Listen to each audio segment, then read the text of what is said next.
Should I like tilt this down a bit? Whoa. Okay. Am I? Whoa, and encoding overloaded.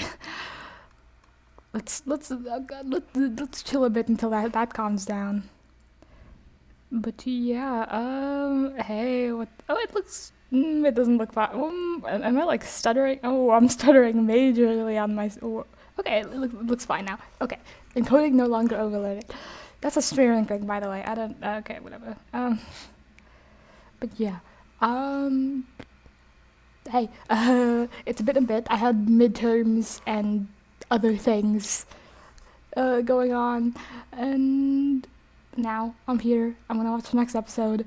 I've already resolved myself to watch every single episode seated in front of the camera, which sucks for me because it doesn't actually suck, but it's just like, God damn you, Magnus Archives. All of your episodes are relevant to the plot and good.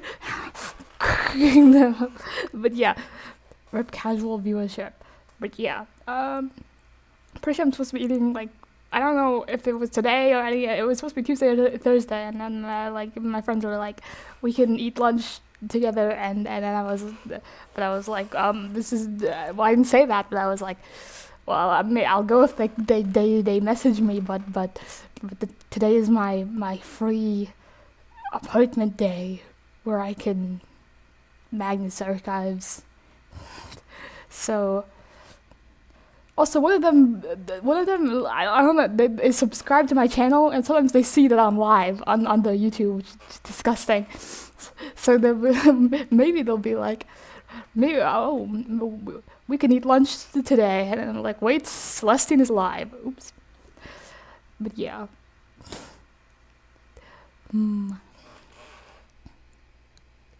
But yeah, I need to set up like my chat or something. I don't know what I'm doing. Why do I have a chat? You guys aren't supposed to listen. Like, usually you don't. So this is why I'm like, what's going on here? Okay. But yeah. Also, the audio was kind of quiet last time. I cranked it up like 4 decibels, dBs. I don't know what exactly the thing was, but you know, let's watch Creature Feature. Cause this one is not in my list. Next one definitely is. I'm pretty sure it's a gold. I'm like, wow, I totally didn't read the description of what's going on there. They mentioned it last time. But yeah, I'll just get into it. I don't know what else to say. Last time we hung out with some cool people, some cool little hunter people. Have a drink. It's iced coffee. It's kind of good. I don't even like coffee, but I like coffee when it's sweet. I just don't like the base coffee by itself, which I think it tastes like dirt, but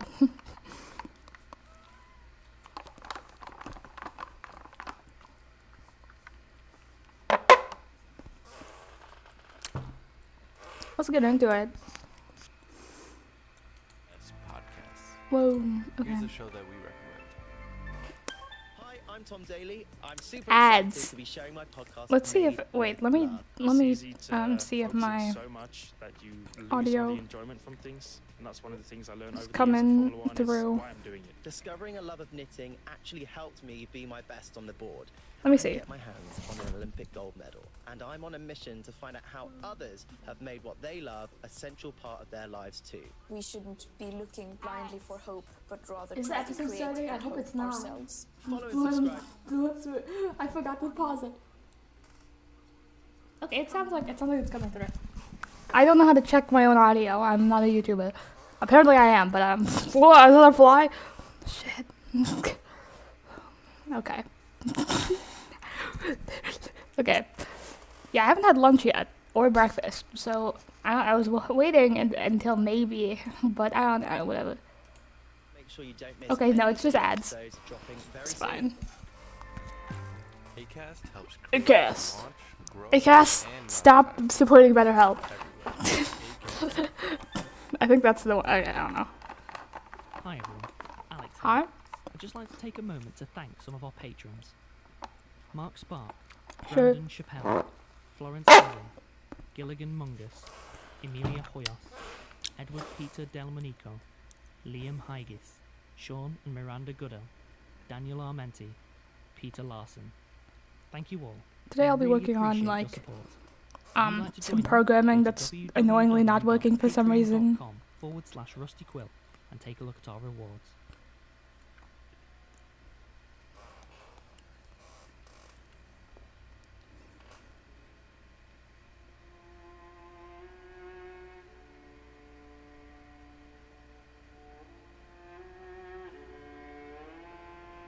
Rusty Quill presents the Magnus Archives.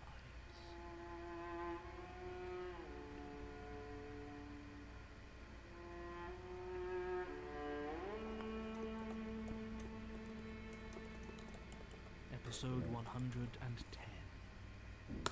Creature Feature.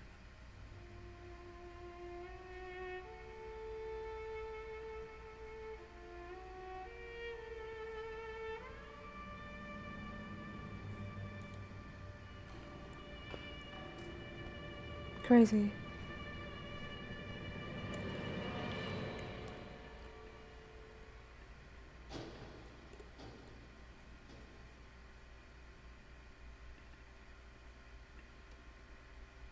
Martin Blackwood, Archival Assistant at the Magnus Institute, recording statement number 01. He always sounds so scared. Statement of Alexia Or nervous. given March 14, Makes sense. 2012. Also, Statement begins. Merton's actor, I know he's like the It's hard to put director. My relationship with Dexter Banks into words. Let me just pause that. Is so good. Like I like they're all great. I love Jonathan Sims. You know this, but it was because it was one of those like Reddit discussion posts that I read after I'm done with an episode. Don't worry, they come out. Those discussion posts are right from when after the episode comes out, so there's no spoilers. It's just people talking in real time in response to the episode I just watched. But the way, like they brought someone brought up how, like Martin's actor, like when he starts doing a statement, like you literally.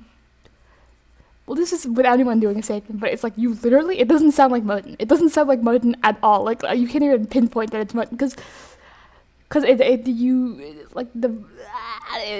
don't know what I'm saying exactly. He's just a good actor. Like, and the voice he puts on for Martin and the voice he puts on for like the statement givers is very different, and it's like a double-sided kind of good actorness because, like the personality he has for Martin is so distinct. It's such a distinct character, like delivered only in voice, and it's very good. It's like, God, you have good range. You whatever. Okay, let me just continue.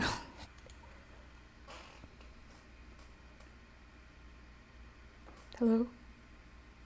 It's a complicated thing, built on well over a decade of disdain and interdependence. Let me just go back. On March 14th, 2012. Statement begins. It's hard to put my relationship with Dexter Banks into words. It was a complicated thing, built on well over a decade of disdain and interdependence. Okay. In many ways, I was closer to him than his wife. Not that I ever touched the odious little freak. And while those film obsessives that insist I basically directed all his films do us both a disservice, it is true that without me, he would never have reached the fame and high regard he enjoys. Director. Enjoyed. Or actor? Cinematographer. This guy's a director? An ornate term, yet still so vague. I often wonder if that's the blame for how overlooked we are as a profession. Oh, you're a Worse than cinematographer. the dry title, Director of Photography. But we are the true artists. A director may quite literally call the shots, but it is the cinematographer that makes them. We choose the angles, the lighting, pretty much everything that you see on the I screen. mean, go off. The camera is a brush, and we are the hand, the arm, the eye. The director's basically just a mouth, making pointless noise while the hand does the actual work. Almost every famous director that you know with a distinctive visual style Oh, has simply hello. managed to lock down a talented DOP. I'll pause for a minute. I first worked with Dexter whoa. back in 1990. Someone in chat says, I don't know about the live broadcast. Hello from Tookie? Jesus, hello? I don't know what. You'll need to watch if you don't know what the Magnus Archives is. It's but, hi. Thank you for stopping by. 7. working as a cinematographer on Red Ronin. It feels odd to say now, but I was genuinely excited to work with him at the time. I'd seen some of his earlier work, Wasteland 7, Dolores, maybe a couple of shorts, and I remember thinking how refreshing it was going to be, working with a director who really got film, who was steeped in their history and drew inspiration from forgotten corners of the medium. Even some corners that should have stayed forgotten. Unfortunately, that turned out to be the only thing he understood. You see, Dexter Banks lived movies. As far as I could tell, every single aspect of his life had revolved around them. His dad had owned a small cinema near Fairfax Avenue, and as a teenager he bounced between working there and a small rental store that specialised in foreign films, specifically Italian horror movies and East Asian martial arts. I never met anyone who knew as much about films and as little about anything else. Working with him, it soon became clear that all he was interested in doing was recreating things he had seen, taking scenes and music that he loved from those old, obscure corners of cinema, and then constructing whatever patchwork narrative would allow him to shoot his own versions of them. Whatever dialogue he didn't repurpose and had to write himself was stilted and slow, trying to mirror the stylization that surrounded it, but failing utterly. I once mentioned to him the idea of working with a writer. I didn't do it again. Red Ronin, for instance, was based on a Japanese film from the early 70s called Blade of the Avenger. It hit on the same dynamics and scenes as the original, but was set in modern-day Arizona, following a nihilistic ex-marine in the fictional town of Funnel. It wasn't strictly a remake, though, because Dexter would constantly call me into the screening room to show me some other samurai or western that I'd never heard of, before jumping up at the appropriate scene and shouting, "That was it! We do that!" And I did. I'm very good at my job. I've been doing it almost 30 years now, 5 at the BBC before crossing the Atlantic, and I know exactly what I'm doing. It turned out that I have a talent for capturing the feeling of older movies, mirroring them whilst still keeping the shots fresh. Who cares if it bored me to creative tears? It was exactly the sort of bull that critics love, and Red Ronin was the first of Dexter's film to get an Oscar nomination. Damn, Although it ended up losing out to The English Patient. Not really surprising, it was too genre for the Academy anyway. I didn't realise it, but by that point I was already locked in with Dexter. I'd held some ambitions about directing myself one day, but it soon became obvious that that wasn't going to happen. Maybe if I'd got a feature under my belt before I was outed as trans, it might have been different, but as it was, that revelation burned too many bridges, and when the dust had settled, I'm so sorry it became that... abundantly clear to me that I was never going to get a movie of my own, and it was either cinematography This sucks! or nothing. So I stayed. Transphobia in my Magnus Archives episode. The DOP position on 2 more My lord. Dexter's films, Hell's Company and Leroy Slake. Both were big hits, and by the time I properly felt myself again, I had ended up with my career so tied up in Dexter's that chasing other gigs wasn't really an option. I'm so sorry. I have no idea how intentional it was on his part, but he was definitely aware that it was my work that elevated his films above simple homage.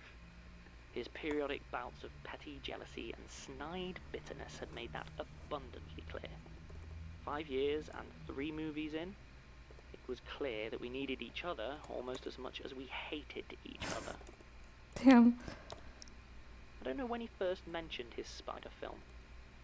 It didn't bubble out into a full obsession until 2 years ago, but I know he'd talked about it plenty before that. Whenever arguments over a project would last late into the night, and if he was very drunk, he'd get kind of quiet and then he'd ask me, yet again, if I'd ever seen Kumo ga tabete iru. I think that was the name anyway, something like that. He was normally slurring quite badly when he said it. He thought it translated to the spiders that devour, but a Spiders? Japanese friend once told me it was actually closer to just spiders are eating. According to Oh, Dexter, that's a good Kumo was translation. an old tokusatsu movie which he believed had come out sometime in the mid to late 60s. It was about a spider, just the one, despite the title, that grew to a colossal size and terrorized a small unnamed island off the coast of Kagoshima. What struck him about it, though, was the utter absence of anything resembling a hero or protagonist. No one fought against the monster, and although there were vignettes in the lives of those under the spider's shadow, they all ended the exact same way, with the character in question marching slowly and calmly into its waiting jaws. Whenever Dexter described this, his eyes would widen and he'd start trying to recreate the sound that they made as they were eaten. He always claimed he wasn't doing it right, but the noises he ended up making were unsettling enough. As far as either of us could determine, the film never existed. At least, not in any form that left a traceable record. Dexter had folded it up in a lot more detail than I had ever bothered to, and had checked with collectors of obscure film paraphernalia and long-defunct Japanese production studios. He actually showed a pretty surprising aptitude for the language, but it was just dead end after dead end. I ended up watching half a dozen different giant spider movies with him over our time together, and none of them were right. He'd just watch, muttering under his breath, "No, no, no," and chewing on the back of his thumb. It wasn't something I ever really minded. Out of all the many and varied quirks of Dexter Banks, his minor obsession with a Japanese spider movie that may or may not have ever existed was one of the least unpleasant. At least, Let me kill this fly! Okay. all about his final project. I hate bugs, by the way. That he was producing a new film. A spider one, Be yay! his masterpiece. Then he started to describe it, and I don't know how much of what I felt was deja vu and how much was just dread. I asked if he had found a copy of the film or a script, but he just laughed. "Better," he said. "I found the book it was based on." Then he hung up, and I was left sitting there feeling this gnawing apprehension that I just couldn't place. I realised what had disturbed me later. It was such a small thing, but it really nagged at me. It was the idea that Dexter would ever describe a book as better than a film. That sounds like I'm insulting him, but you need to know him to understand. Film was everything to him. Other media might as well not have existed. Valid. Regardless, he went into production. He called it Widow's Weave, and while the script pages he brought were apparently based on this unnamed book of his, the shots were drawn from his memories of the first film version, assuming it existed anywhere. A book? Head, of course. Like no. Part of me secretly assumed Dexter had Who simply knows? dreamed the movie up, and this book was... I don't know. It didn't matter. Not really. There wasn't any question about whether or not I was working on it. It was a Dexter Banks film, and my name was basically on the credits already.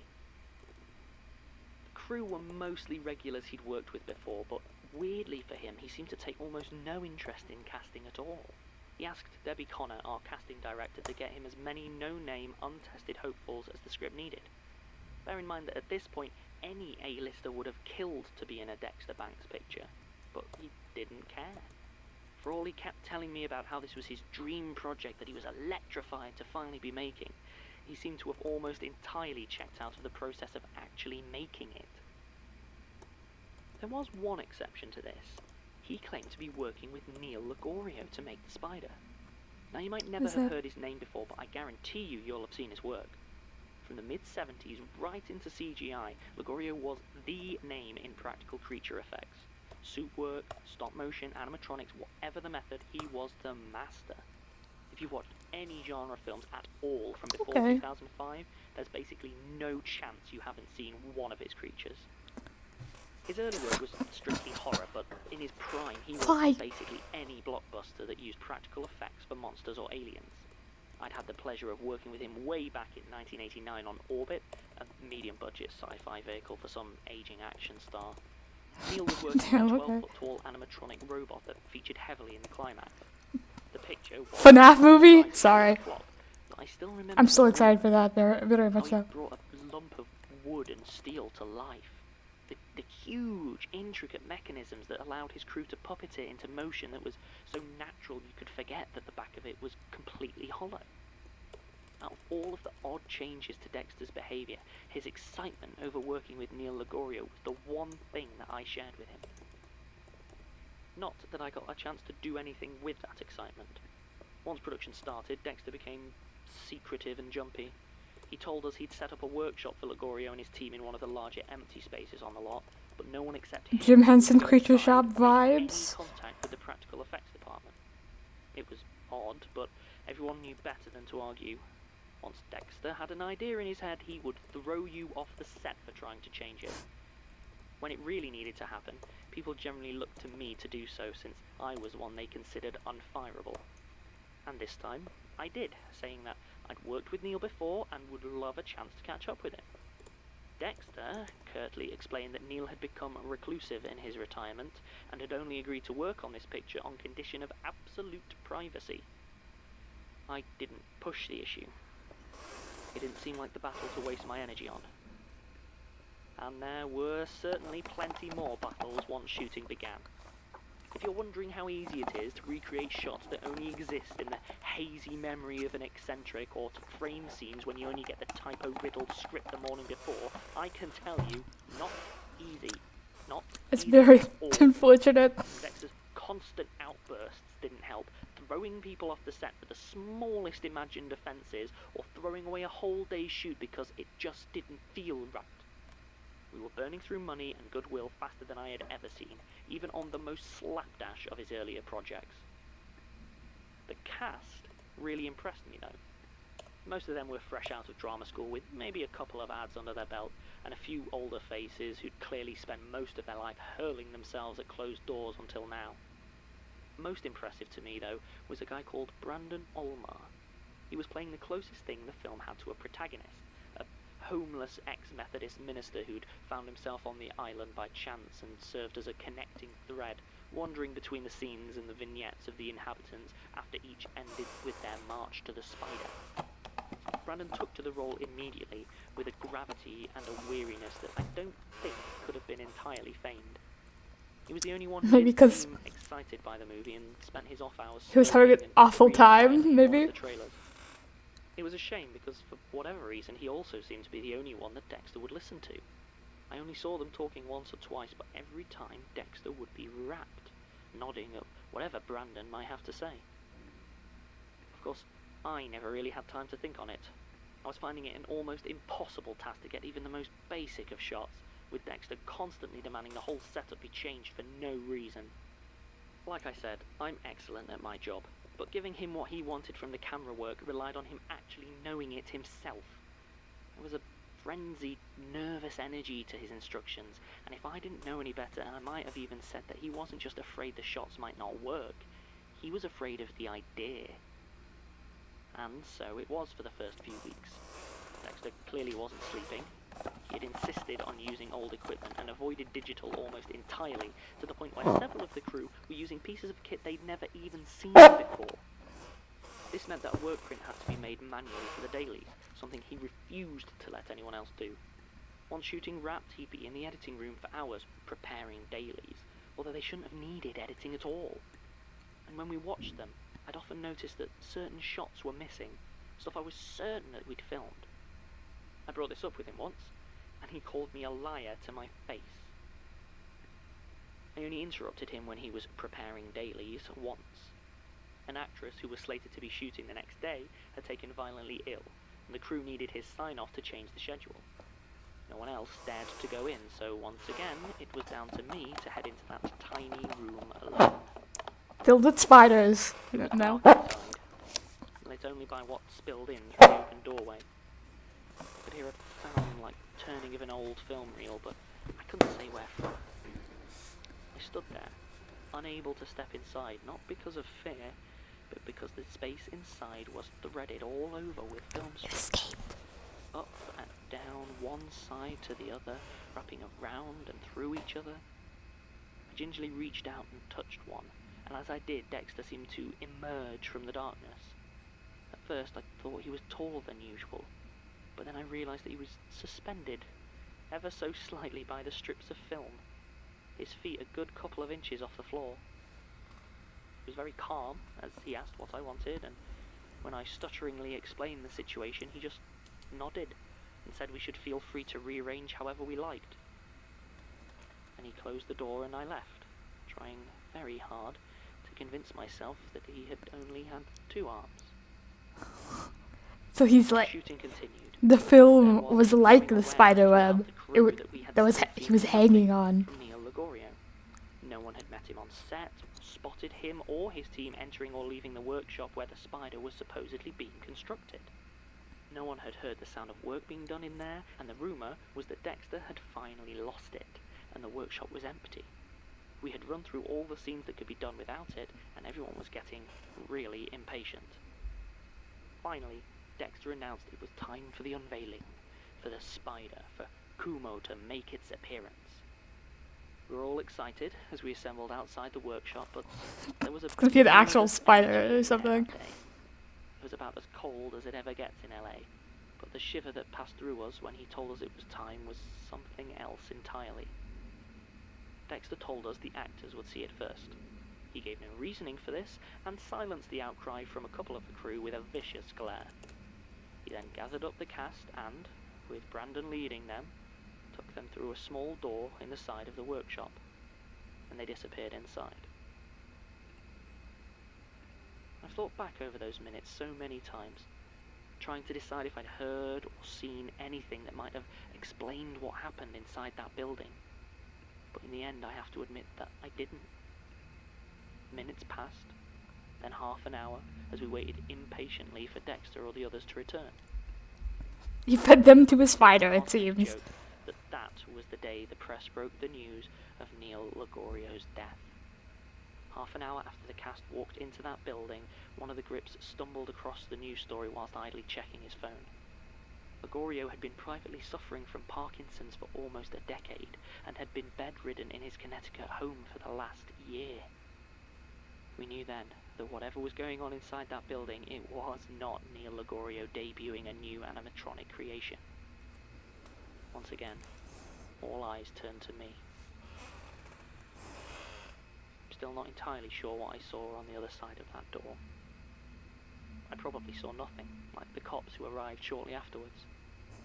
The place was entirely empty after all, just as the rumours had always said. But I wouldn't be here talking to you if I thought that was true, now would I? Because I remember that first moment, that instant of looking up when I first entered. I saw it, perfectly interwoven, with 100 cocoons writhing and dangling, stretching out far above me. And in its centre, those black and shining eyes that focused on my entrance, the legs that worked so fast as to be a blur, the fangs that dripped their poison onto Dexter Banks. Then, in a moment, it was all gone. I have gross leaving chills behind right now. nowhere, pulling its impossible web behind it. I never knew how to describe my relationship with Dexter, and I still don't. How he was complicit and how much he was simply caught in his own neuroses and fears, I don't know. I know he didn't deserve what happened to him. I found the book, by the way, and I burned it. If I ever track down the man who used to own it, I might just burn him too. Stamen hence. Spider. I think Alexia might be a bit too late for that. I mean, I think it sounds like a Jürgen Leitner book. Yeah. About spiders. Glad John didn't have to read this one. My backstory. Although this one wasn't too bad, actually. Anyway. It's getting easier for him, it Suppose seems. one explanation for the disappearance of Dexter Banks, along with almost 100 cast members back in 2012. 100. Not a lot I can really I'm add feeding them to the having spider been god. really dissected by 100 different tabloids, magazines, and mystery shows. Even the arachnid angle has been covered, as it seems that when we weren't a lot of help, Alexia Crawley told her full story to the press. She was not treated kindly and refuses to discuss the events any further. Poor thing. You don't understand. There's a spider god. Get hold of a few things from The- recent LAPD the public doesn't files that understand. haven't been released to the public yet, though she's a bit cagey as to how she got them. Apparently, over the last 5 years, every February, a corpse is found washed up on Redondo Beach. It'll be a shriveled husk with all moisture and internal organs apparently removed. These corpses are usually unidentifiable, but the one that washed up last year was confirmed to be Chadwick Fraser, an aspiring actor who went missing in 2012. Was that the guy from the IMDb statement? page lists the final credit for Widow's Weave. So that's where all the people that's went. it. They're being... The bodies being slowly That doesn't make found sense. by the Can he public. even do that? I don't know. I guess Hmm? so. I mean, so what? He can just reach into your head and put something in there? I don't know. We're having Melanie talk about Does it. it even have to be a true thing? Do we know for sure he's not lying? Like magically lying? I don't. Magically lying. Right. Sorry. It's a lot to take in, you know? Mostly for Melanie, yeah. Oh, of course, yeah. Sorry. Look, I'm not the one you need. Oh, Melanie told You Basira. can't just ignore it.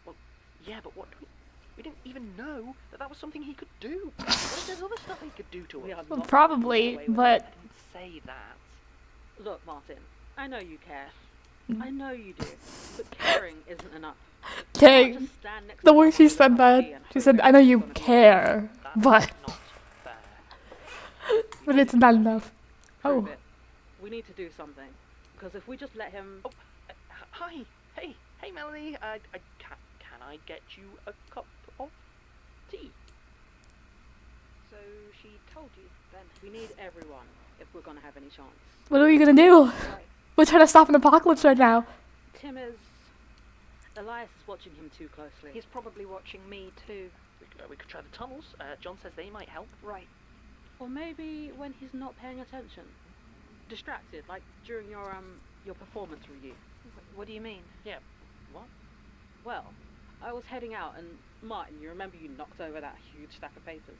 They shouldn't have been there in the first place.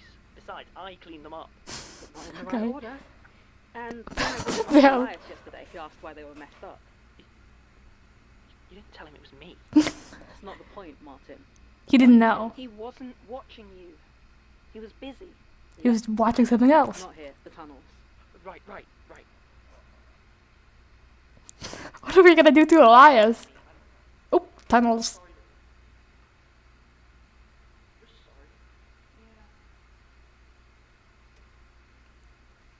Damn, okay. I keep saying damn. End of the episode? Okay. The Magnus Archives is a podcast. See, something always happens at the end. Under a Creative Commons Attribution Non-Commercial Okay. Share Alike 4.0 international license.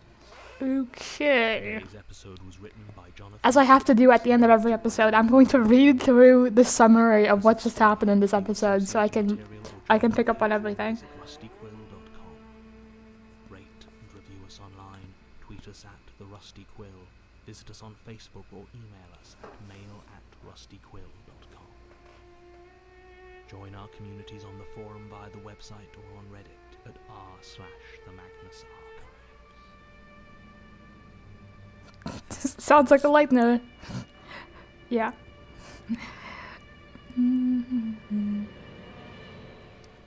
100 cast members. That's a lot of cast members.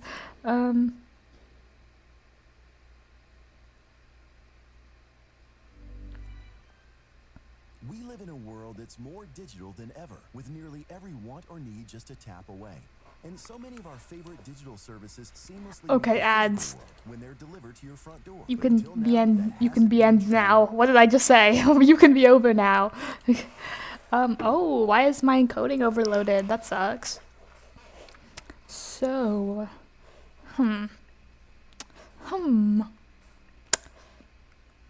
interesting spider episode. So yeah, I unfortunately was stupid enough to only make the connection about the spiders and the webs with control. Like that's the whole theme. Like I already talked about this about how like spiders was too specific to separate from. The spiders was too specific to separate from like all the bug stuff, which is what I'm scared of. I hate bugs. But it's I was like, why is this a separate thing? It seems that gets so much focus. And then when I was rewatching, I noticed like the stuff like the table with the web pattern and the house with the orphans or like the rebellious kids or whatever, and how they were being controlled and like how their will was not their own, and that's like very. And that was associated with the web on the table. And people, I think they were in little spider cocoons at the end or something in the basement or so. You know, it's about control, about like losing your free will. And it seems because this director found this spider book, he was like compelled to make this movie. Well, he seemed well, I don't know exactly when he was obsessed with that movie that didn't exist or something. Maybe that was out only after he found the book, or was he always obsessed with like that movie? Well, people seem to have like a pre-inclination to whatever entity they're like eventually consumed by in some way.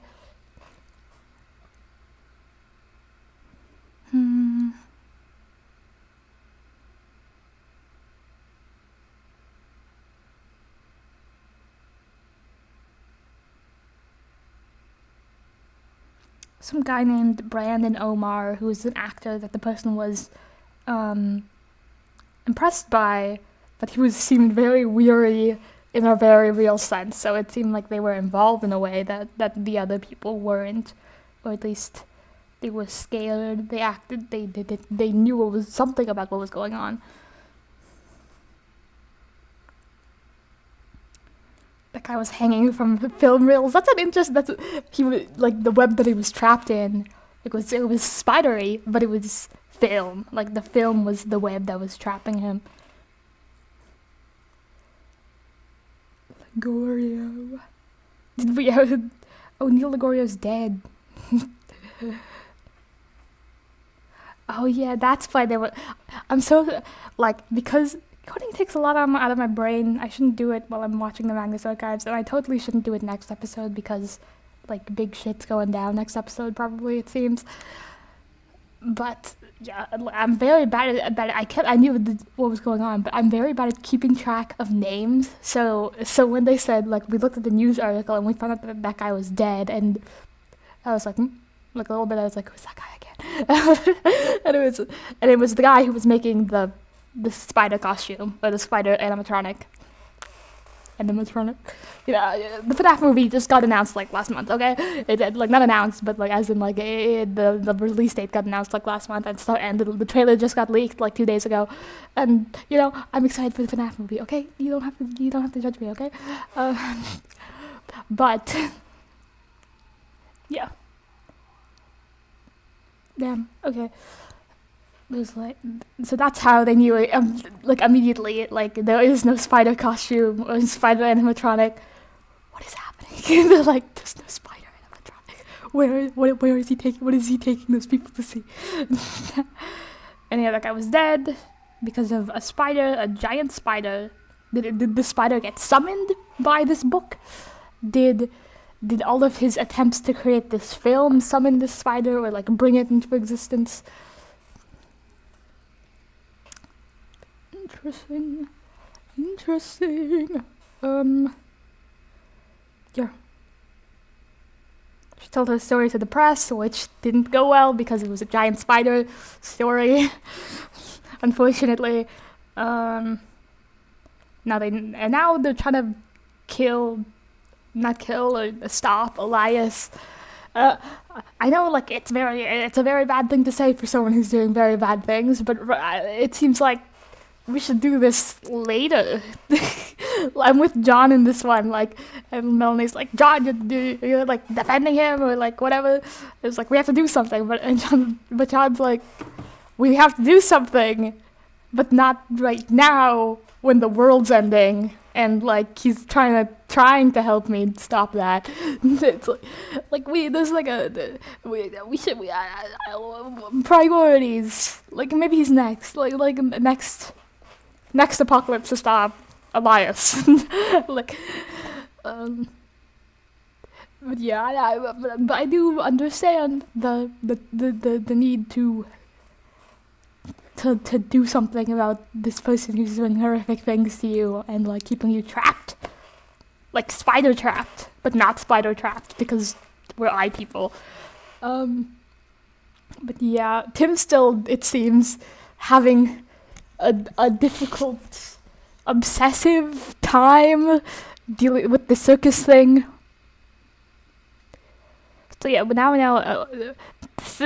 Martin brought up, he's like, I'm glad John didn't have to read this one about a spider lightner. My childhood backstory. But it's very, whoa, I punched the table. It's very interesting because we know John's first introduction to like I keep calling it the supernatural, but that's like too weird because for this show, because I watched the show Supernatural, but it's like more so associated with like werewolves, vampires stuff, and like what's a first introduction to the darker side of the world? No, like the entities, I guess. John's first introduction to the entities was like the spiders, and Tim's was the circus, or the stranger. And what we know of Moten is that he faked his job application and got a job here. So apparently it seems he does not have a supernatural origin story. I keep using supernatural.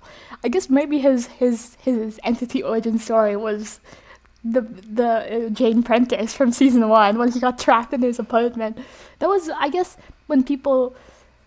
It seems the first time that people give their statement, assistants give their statement, that's their first introduction to the entities, usually. So that was Martin's introduction to the entities. That was his first.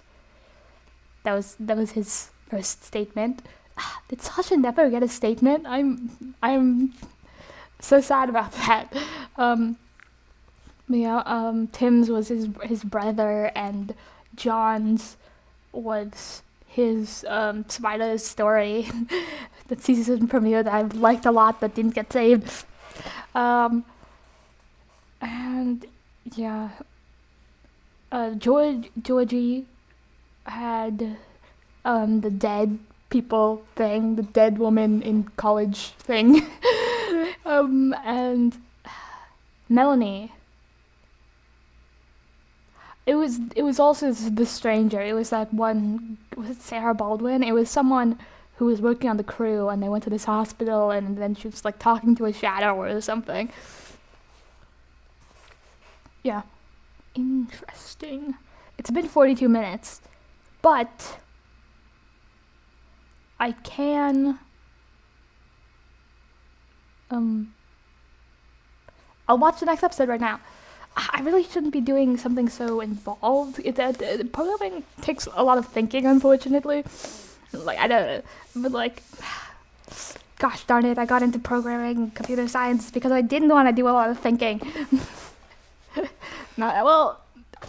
Every computer scientist in the crowd is going like at me right now, but it's like more so like a natural sort of like practice that's like ingrained in your fingers and ingrained in your mind. Like you can speed through it because it's very technical, but it's not very like, it's not fucking English. I love writing, but I hate doing writing for assignments. It's so hard. It's so difficult. It takes like, but like at least coding, there's like a logic to it that seems very like logical in the mechanical sense, but it's still now that I'm like getting deeper into it, it's like very thought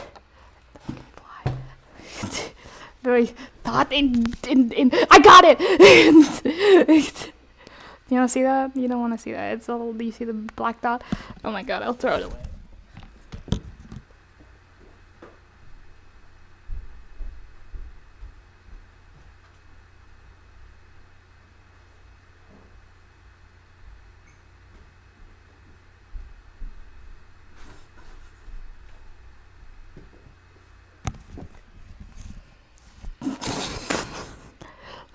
But yeah, I don't know why I'm talking about computer programming. You guys don't care. You guys don't care. It's time for family business. Yeah, whatever it's called. Family. Ooh. Stop. My scroll wheel sucks. Okay. Yeah.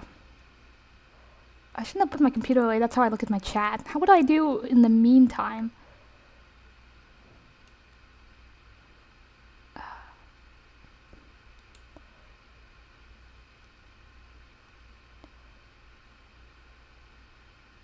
Stop my scroll wheel. Just let me go up. Oh god, I'm burping. It's the Okay, Family Business, Mag 111. I should probably change the title. I can do that after, maybe. I don't know. I'll do... But yeah, we know that Julia and Trevor told us, like, you should talk to Jared Key about that. And then John's like, he's dead. And they're like, haha. And then that happened. But damn. I feel like this will probably fill in a lot more holes than... Well, the Julia statement, like, I thought it would fill in more holes, but it was more about filling in the holes about how she got here, and not, well, she wouldn't, I shouldn't have expected her to spend a lot of time, like, going into, like, personally seeking out, like, whatever happened with her father, like, an explanation. Like, it very much seemed like she wanted to move on, and which was very valid, and then she focused more on, like, her own life. But I feel like this, at least, because they were both, like, Jared and his mother, Mary, they were very interconnected in a lot of ways, their stories, with the whole, like, murder thing, and the, like, and the whatever, but I feel like this will, if he tells his story in chronological order, it will very much so clear up some things that happened, like, freaking, they're everywhere, bone book. In chronological order, what I remember from these guys: Bone Book, my son Gerard drew that. Next, she gets murdered at some point after that statement. But then she gets murdered before that statement, and then in that statement, she's all weird and skinny, and she has like. When I mean skinny, I meant skin-y, like this skin, like this weird stuff all over her skin, and she's bald, and then like Jared is tried for like killing her maybe, and then something about her skin being hung up everywhere, and then after that Jared's at a hospital. He got into a fight with like a burn person. I feel like that's covered later in another statement, why he got it, like someone else talks about it, why he got into a fight with a burn person. And then like he's like better beholding than the lightless flame, and then he kills that guy, it seems. I think he have a lighter with an eye on it or something, like John has a lighter with a spider web on it for some reason. Why did they give that to me?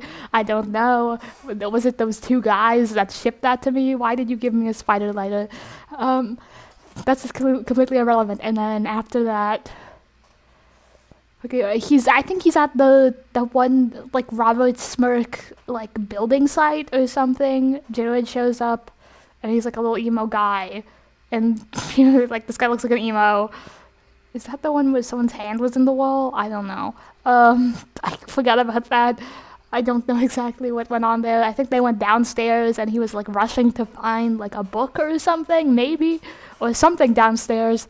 And then next we heard Jared and Gertrude were out trying to defeat the stranger, it seems? Or were they doing something else? No, they were looking into the stranger. This was like the pig one, because right after the pig, she went off and like and Jared found a lead, and then she like rushed off to meet him. Oh, and she went to the pig looking for like stuff on the circus. So yeah, this is kind of recent, before she died, and they were working together. That's the last we know of him, and then he died of a brain tumor. I think.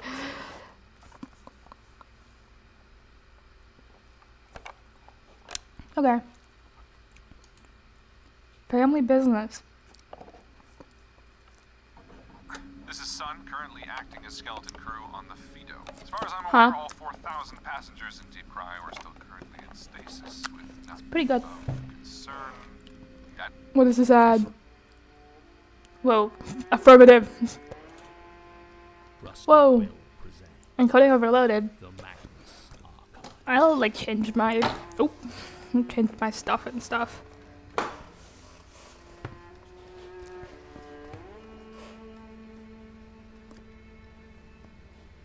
Episode 111. Family Business.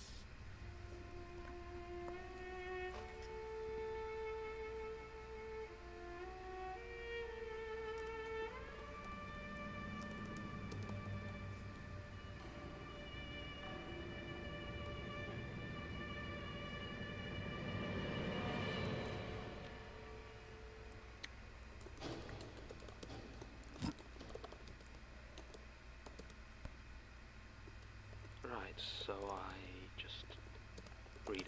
Here's the last page. He's just helping us. You're not staying? Keep an eye on me. Not a... Trevor doesn't like using the book. I don't either. Makes me So feel this is a like no. dead should stay dead. So Is this like a dead why book? keep it around? Because sometimes talking to the dead can stop you joining them. Come on, Julia. I mean, it's probably useful. Sure. So they just have a talk to dead people book, which makes, you know, why wouldn't they? They've been around. But like, interesting. Because why would the dead want you to talk to the dead? I don't know. In terms of the entity, like what entity is involved in this? His consciousness faded in and out like the tide. He tried to refuse their drugs, though for what purpose even he could not have said. Perhaps he was simply trying to push away the smell of disinfectant and grief that rose from his hospital bed. She was there sometimes, the one he had followed around the world. There was almost sadness in her eyes. He felt himself begin to slip, the icy certainty of what was happening seeping through his flesh, and as he fell away for the final time, he felt that all-consuming fear, and his only thought was to cry out for his mother. But with the last vestige of his stubborn will, he refused. She would not claim his last moment. He was silent. And so, GERARD KEAY ended.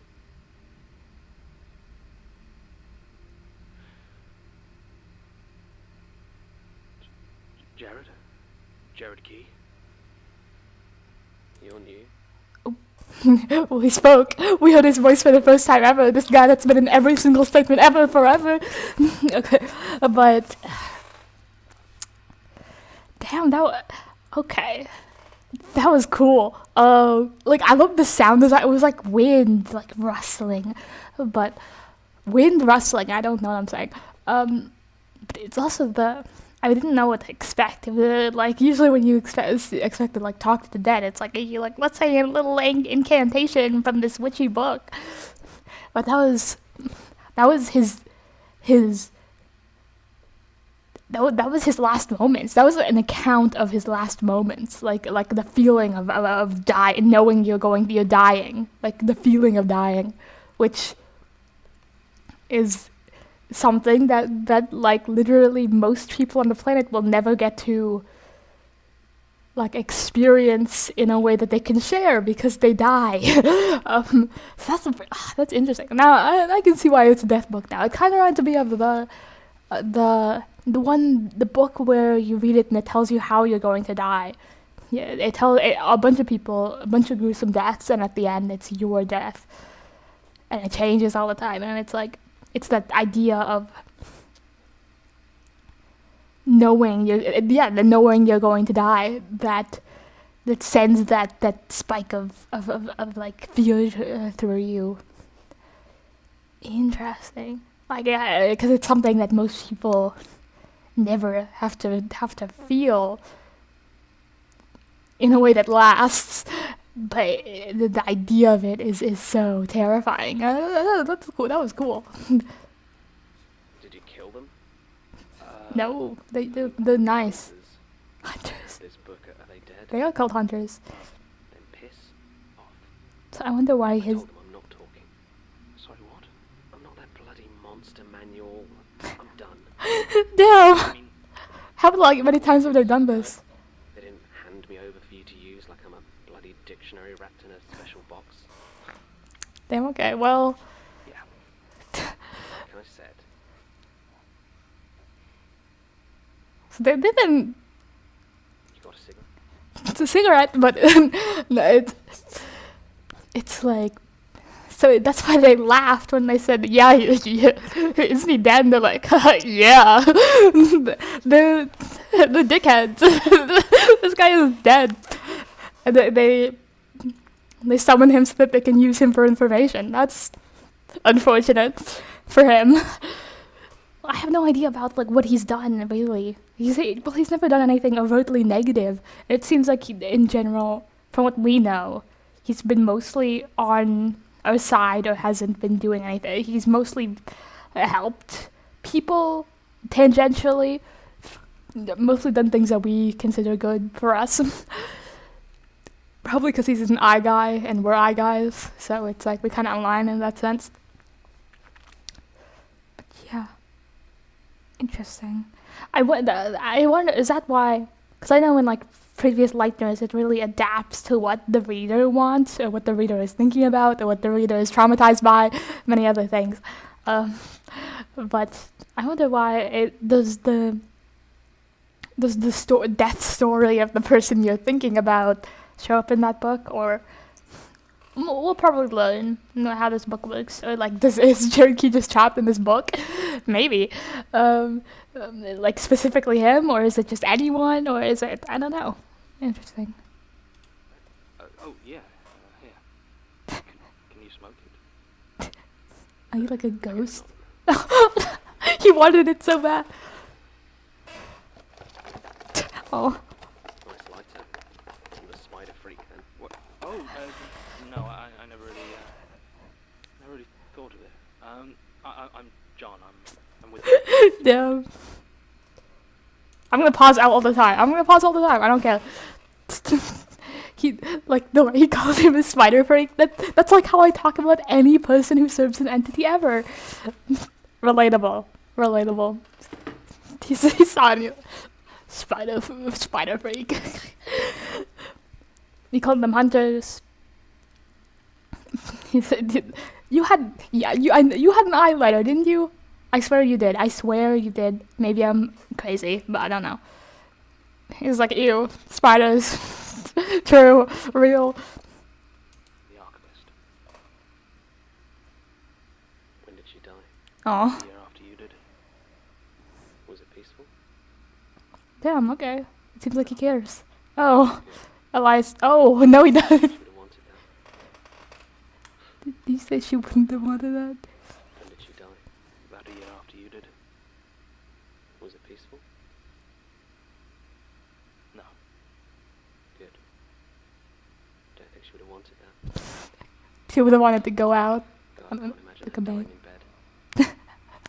She seemed to be a very active person. By then, following in her footsteps. I mean, some of them are. They don't exactly lead where I thought they would. Yeah, she was like that. I'm trying to stop the unknowing. I think they seemed to be close in the sense that he cared about her and knew her well. Manage it, and not before she. I need your help. Do you now? She thought she'd found a way to stop it. I think. If anyone knows what that was, it's you. No. Why He doesn't not? know to If stop it it? happens, if the circus. Yeah, the world changes in horrible ways. For you. He said, I'm dead. I'm a book. Oh. You can't be serious. Worse. I'm dead serious. Okay. He laughed at that. It Being hurt. like this. Oh. And it's not like any pain you can feel when you're alive. It hurts to exist. To be dead and still here. And those two want to keep me like this so I can answer questions about their Dracula of the week. Listen, those were literally supernatural characters. Your little apocalypse with nothing. Fine. Valid, I guess. I want to go away. I want you to take my page and burn it. I can't do that. So there's They kill me. people Tear it out and take it then. Do it somewhere No, else. but if they check the trapped book, inside the they book. don't. Jared, please. You want answers, you tear up my page now. So I know you can't back out. Okay. I don't want to be the enemy of Julia and Trevor. Ready?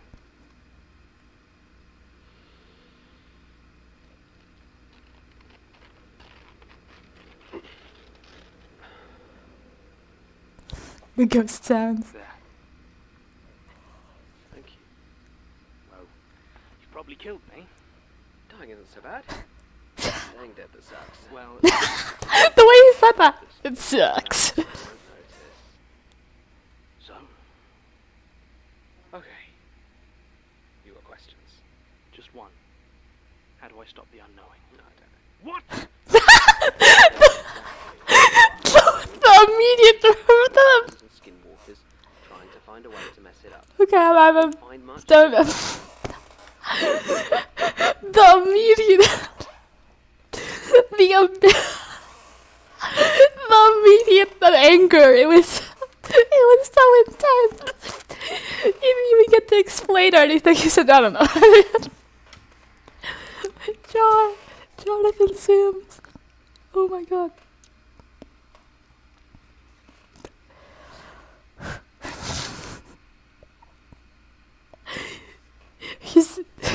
He's so my favorite. That is, oh my god. Oh, I love him so much. This is the best character ever, by the way. There's stuff in my eye. Okay. It's like, I did it for nothing. Like, immediate betrayal. But now it seems like, well, if like Gertrude didn't know how to stop the annoying in her last year and she was working with Jared, why would he know how to stop the annoying? He probably has more leads than John does, but like, I don't think he knows how to stop it exactly. Maybe Gertrude got closer, but I don't know. Holy shit. Okay. She figured a few things out. She reckoned it could be delayed. Stop the unknowing. No, I don't know. What? I don't know exactly. Okay. He's so casual. All over, tracking clowns and skinwalkers, trying to find a way to mess it up. I didn't find much, but Gertrude, she figured a few things out. She reckoned it could be delayed, but nothing we could do beforehand would actually stop it properly. Even the dancer could be replaced, but once it starts, then it might be vulnerable. Vulnerable to what? Like what happened with the spiral or whatever. She thought she had something that could do it. There's another fly. Well, not long before I ended up in the hospital, she told me that if something got her first, there's a storage unit on an industrial estate up near Hainault. She said she rented it under the name Jan Kelly and hid a key for it somewhere in the archives. Oh. I think I found that. Well, Oh, the key? that storage I forgot about it. whatever she thought might disrupt the ritual, stop the unknowing. Damn, okay. But don't ask this. When I asked her, she said she'd show me when we got back to London. Mind you, she had this weird look in her eyes, like it was some kind of joke. I mean, it wasn't. What was it? A joke? I don't think so. Gertrude didn't make jokes. Might be a little funny. Worst case scenario, I suppose. Funny little apocalypse stopper. Yes. What'd you just say? What was it? A joke? I don't think so. Gertrude didn't make jokes. Well, worst case scenario, I suppose I continue to have nothing. Yes. No, he's so funny. So, you're the archivist now. Or whatever that means. Awkward silence. Gertrude was always kind of cagey about it. She never showed any abilities or talked about, I don't know, destiny? Like she was becoming something. Well, she could make people tell her stuff sometimes. Hey, that's what I do. Get really talkative and lay out whatever she needed. She didn't do it often though. I don't think she liked it. I can do that too. He's like, wow, I can do that. I don't know. I never really thought about it. What is this conversation? Suppose I do. See, that sounds convenient. Did she read statements? Sometimes. Oh, we saw her. Heard her. It perked her up, I think. Feeding the eye, you know. I sometimes hear her. We do that too. Just reading into the air, feeling it all. She didn't use a tape recorder? When I was with her, she travelled light. Left things behind. Kind of sounds like you didn't trust her. Yeah, I didn't. I wanted to. I really did. But it was always the work. Sometimes she just reminded me of my mum. You seem not to like her. Did you ever meet her, my mum? Not in person. It was only by reputation. Well, she was also goal-orientated, ruthless. But at least Gertrude tried to do something worthwhile with it. My mum only had her ambitions. She'd never even admitted it though. She was too proud for that. She saw herself as real working class. Always said the occult was just a club for Rich boys playing politics with things they didn't understand. Reckoned her tradition was less the academic and more the, village witch. You sure you don't know her? Damn. Yeah. But deep down what she wanted wasn't all that different from the Ivory Tower idiots she hated.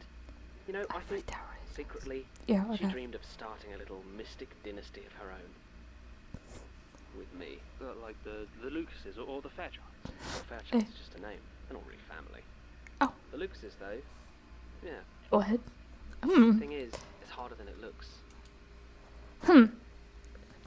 Okay, so it's the Fairchilds. I can't not talk about the Fairchilds. You know me. Interesting. Well, the Lucas, he said, yeah. It's like, me and my child and my child's child, we're gonna go down in the entity history list. Apparently. Interesting. Fairchild isn't a family. Well, I guess so far we've only...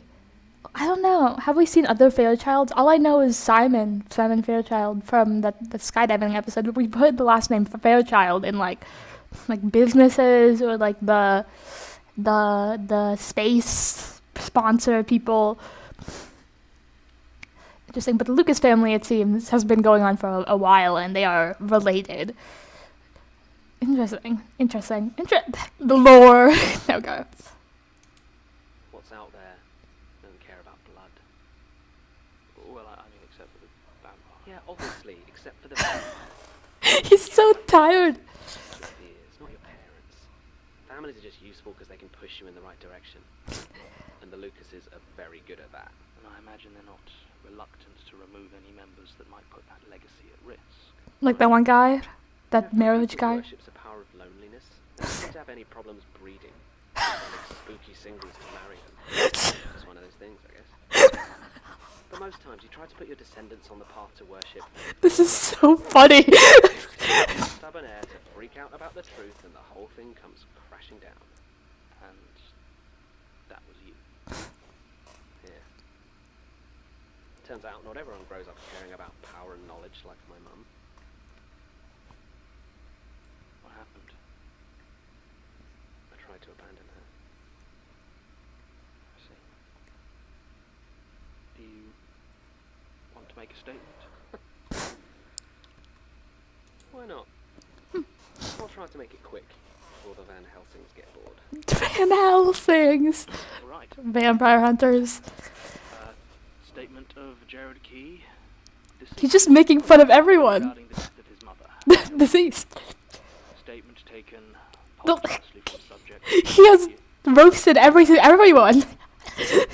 The Lucas comment is crazy. My mum spent her whole life feeling cheated. She used to tell me with a kind of sneer that destiny is for lords, and I think in her own way she actually believed that. You know, she felt we weren't important enough for a destiny, but she never forgot that she came from a noble house, von Closen, all wrapped up in mystery and Did I know that? At least that's what my mum I believed. don't remember that. I was never able to find much on them, at all. Nothing that would say there was anything special about them, except, you know, maybe their connection to the Magnus Institute and Jonah Magnus. Oh. But she'd never Wait. that. I think I remember. Ancestors were these powerful sages of terrible gods, and their destinies stolen from them Maybe by I an idle remember that. dilettante. I don't know what a dilettante She is. told it to me. I remember that Jürgen Leitner was the first man I ever really hated. I'd never met him, but that was the name of the books that Mum spent all her time reading. And half the time when she actually looked at me, it was to teach me about one of them. She idolized him, I think, almost as much as she despised him. She thought he'd managed what she always dreamed of, using these entities without being bound to them. I think she saw him as some kind of sorcerer. So she studied those books that she could find, but she always came back to this one, this unnamed catalogue of the trapped dead. It was her first, This one? she always told The me. one that you were in? Probably be her last. First. Okay. I never knew my Trapped dad. dead. Not really. He worked in the archives like you, but quit once I was born. I think he wanted to help raise me. But Mum didn't. How nice. Oh. For me, she wasn't able to have kids again, so she killed him in his sleep to practice her bookbinding. I guess she failed. I always thought he was in here, but when I eventually got hold of it, there wasn't a page in there. She failed at putting him in here. She did her best to look after me and bring me into this world she inherited. She wasn't a caring mother. Father murder. My struggling at her lessons infuriated her.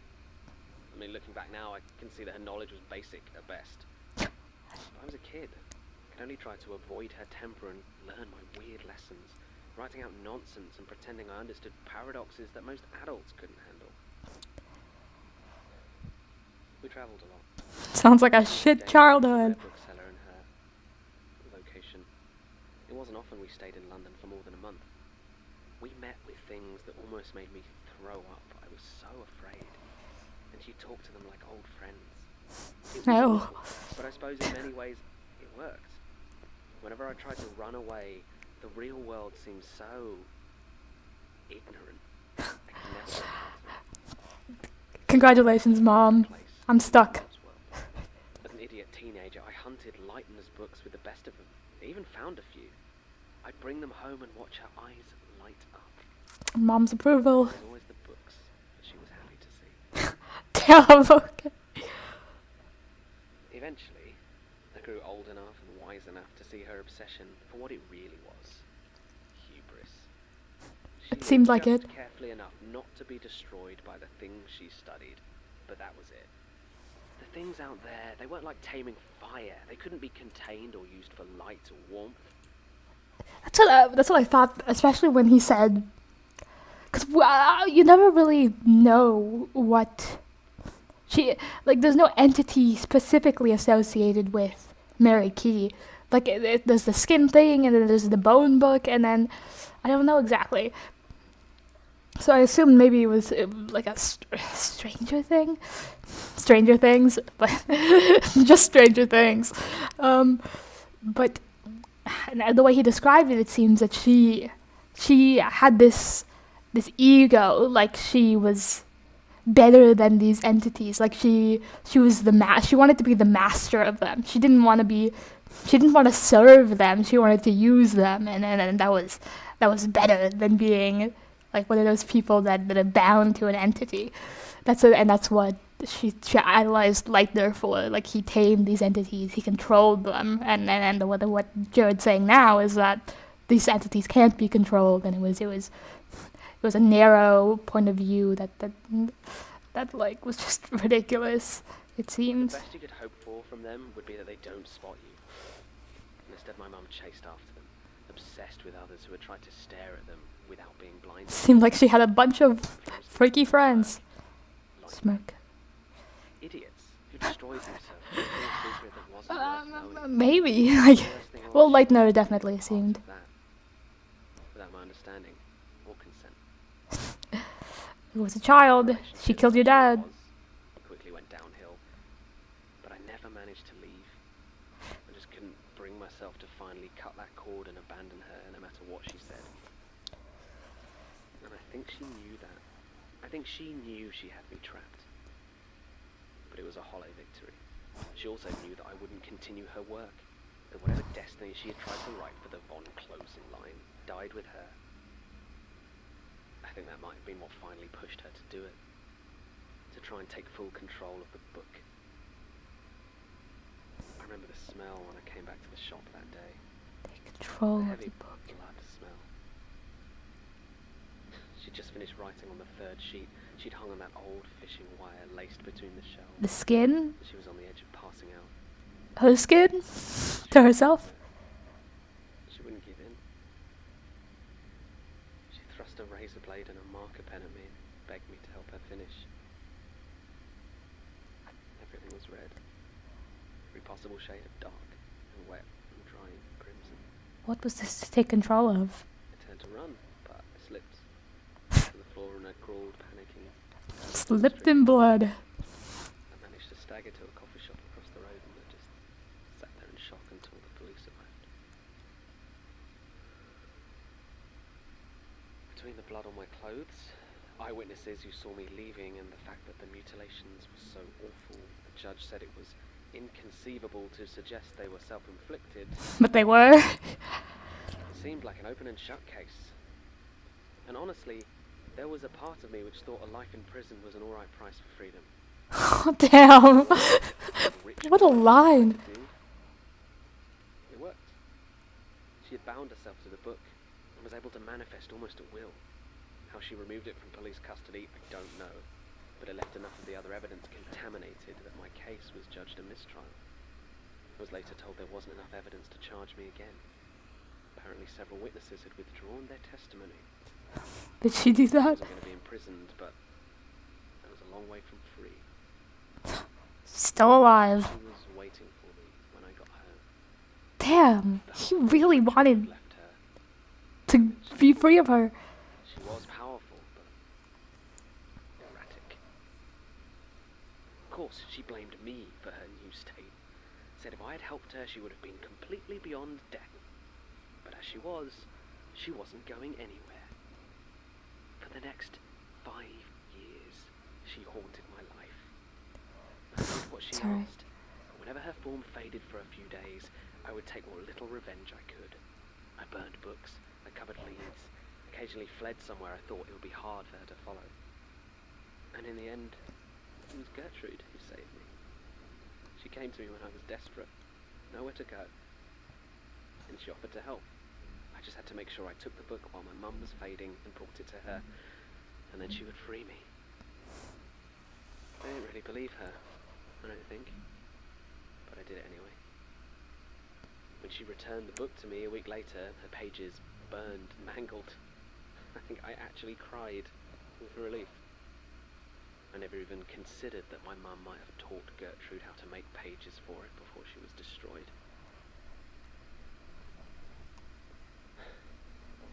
I think you know the rest.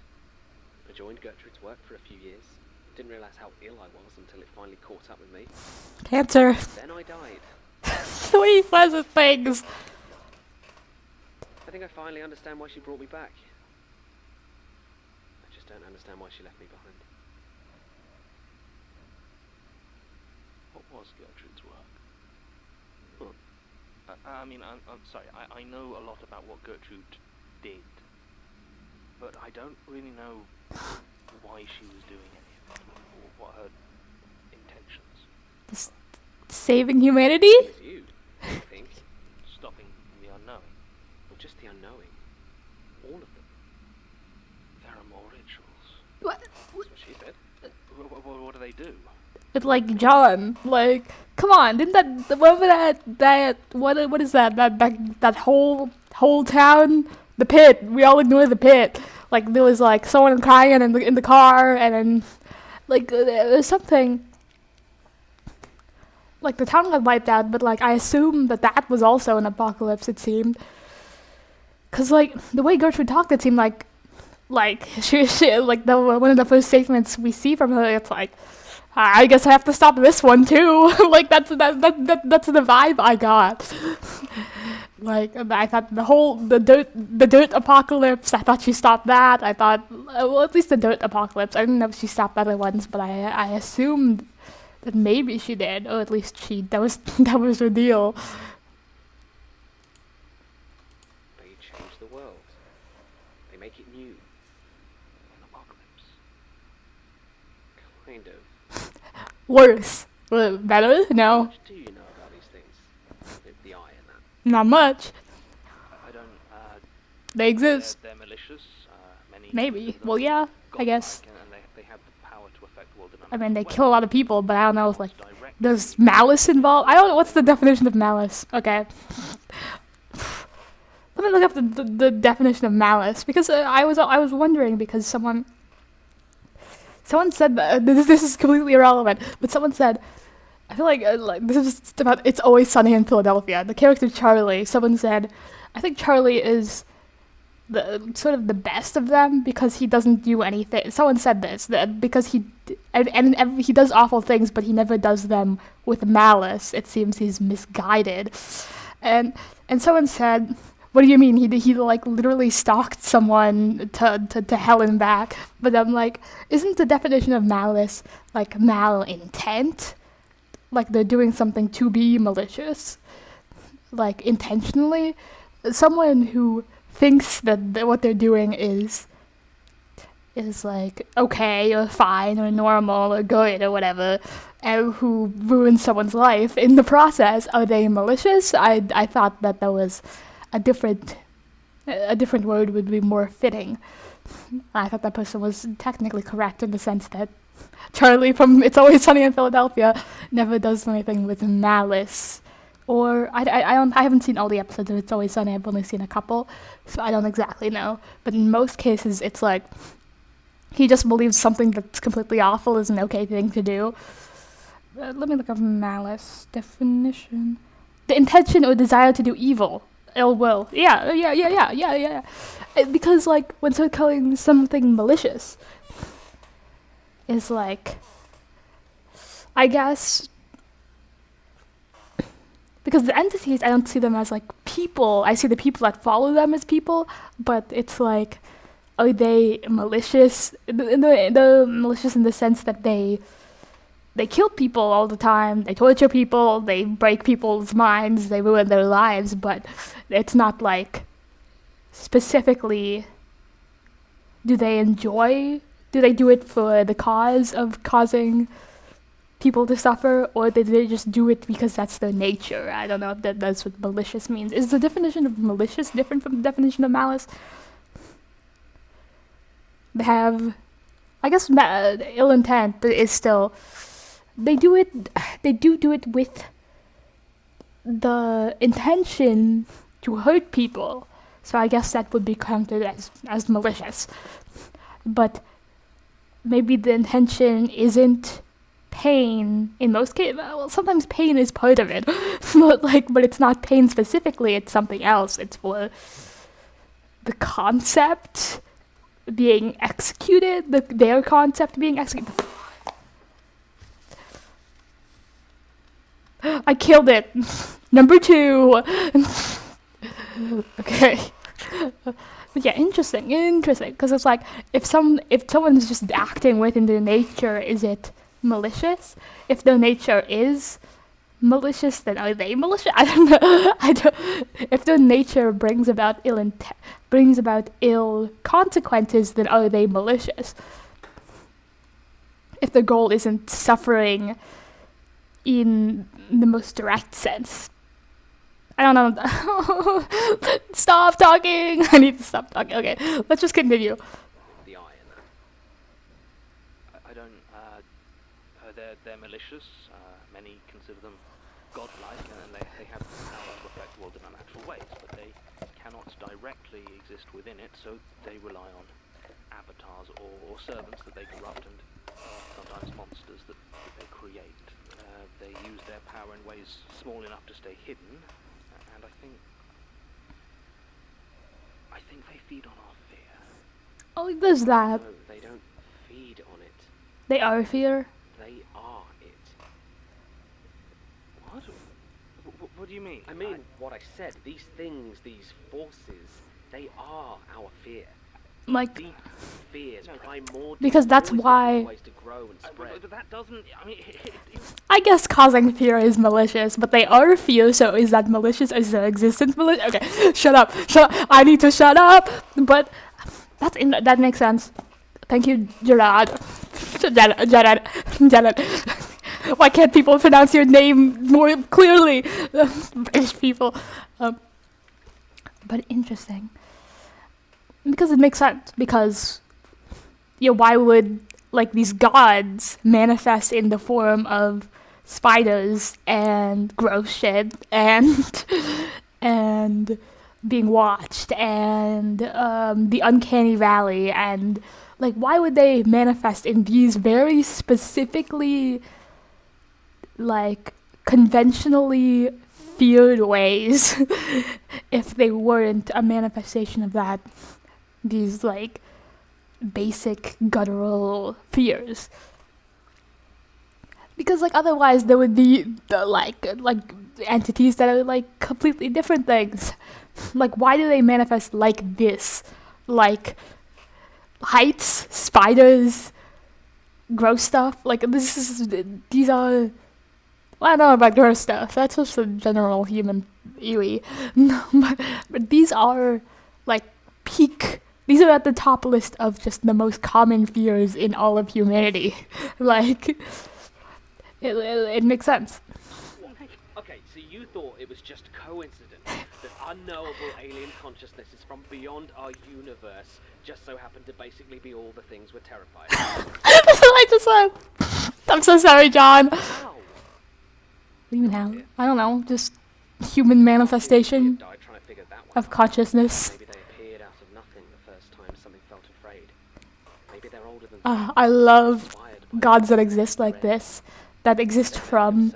our fears, or are they why we're afraid? I love like world systems like this, where like the gods or like these beings, these powerful like godlike beings exist as a result of like human consciousness.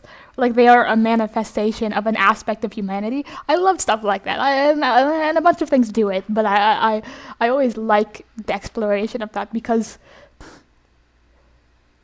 like the concept of a god or a being powerful enough to control us only exists in our minds. Like these concepts, like if we didn't exist, these things wouldn't exist in concept, you know?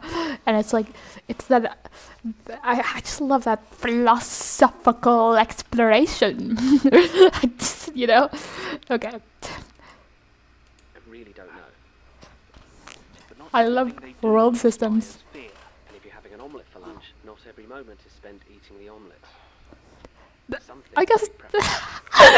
What a good metaphor! Has a bit of free will. And sometimes I think bits of them just Spatula has free into the will. world without any purpose at all. Or sometimes they're summoned. Fears change. The fears are cultural. A lot of That's true. Damn. What a good when you're eating like you're the feasting on fear thing. It's like you have a goal, you have a purpose in the moment. You're doing it, but like not every moment of doing it is you doing it. You know, it's like you are actively doing something, but every moment of you actively doing that isn't you doing it, you know, in the physical sense, but you're still doing it. That's very good. This dead man's spitting facts, and he's super funny while doing it. Yeah. Damn. Okay. And also the idea, like the way he said, especially if your spatula has free will, like. Because these entities have their avatars, they are still people in the sense that they act in ways that are not. The spatula is still making the omelet, but like the spatula also, the way they make the omelet is catered to their free will, like and how they choose to express it, and like how like, you know. And like sometimes they do stuff on their own. Maybe sometimes they do things outside of their purpose, just because that's what they want to do.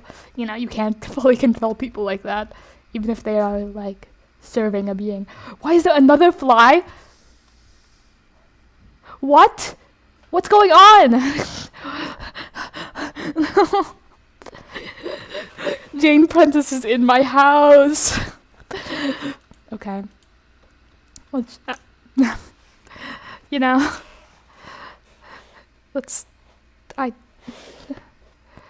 know, okay, let's just continue the episode. Yeah. But others are deeper than that. Let me go back a bit. To the world Oh yeah. without any purpose at all. He said Jonathan Sim says fears are cultural, which makes sense. It's true. The fears are Spoken like a true philosopher. But others are deeper than that. When our fears change, so do these things. But it's not quick. Gertrude reckons they've basically been the same since the Industrial Revolution. Jim and I Damn. both like to follow Smirk's list of 14. What? Oh. What? There's 14 of them? I have a number? Are you telling me? Okay. So I'm gonna freak the hell out.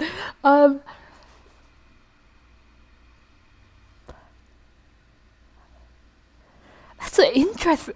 Like, yeah, spheres change, they also change, but they change very, very slowly, just like humanity changes very, very slowly. Have we basically been the same for so long, even if, like, the things we do change, like, the basis of us and how we operate doesn't seem to very often.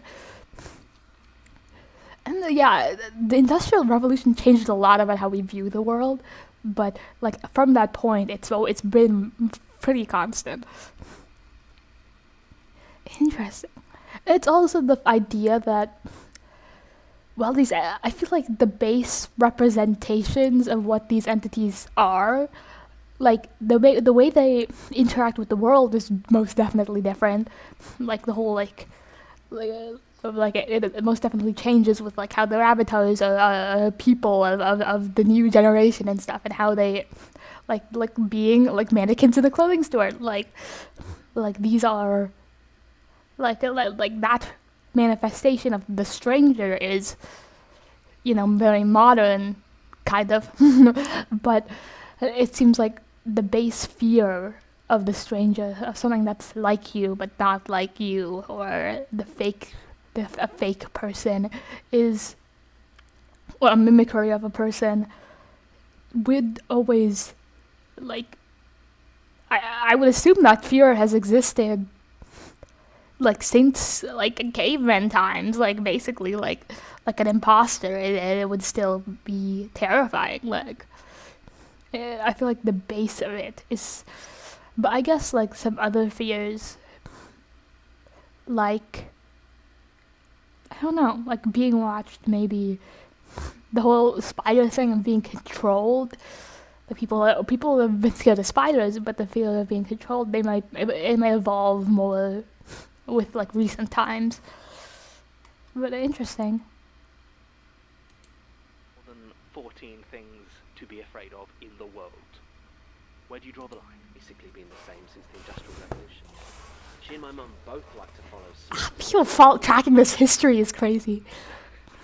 I mean, there are a lot more than 14 things to be afraid of in the world. Well, yeah, but it's... I always think it helps to imagine them like colours. You can mix them together, yeah. Talk about little differences. Oh, that's indigo, that's more lilac. But they're both purple. I mean, I guess there are technically infinite colours, but... He's so casual about it. I love it. A lot of it's kind of arbitrary. I mean, why are navy blue and sky blue both called blue when pink's an entirely different colour from red? Yeah, I don't know. The different colours. These are the big groups.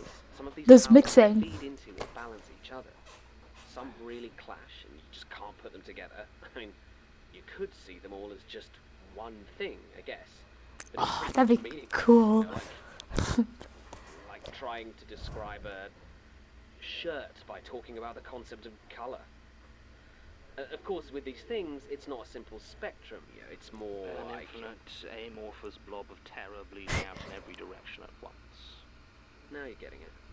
Like colours, but if colours hated me. Yeah, well, you can wait. Okay, what did you just whisper? Holy shit.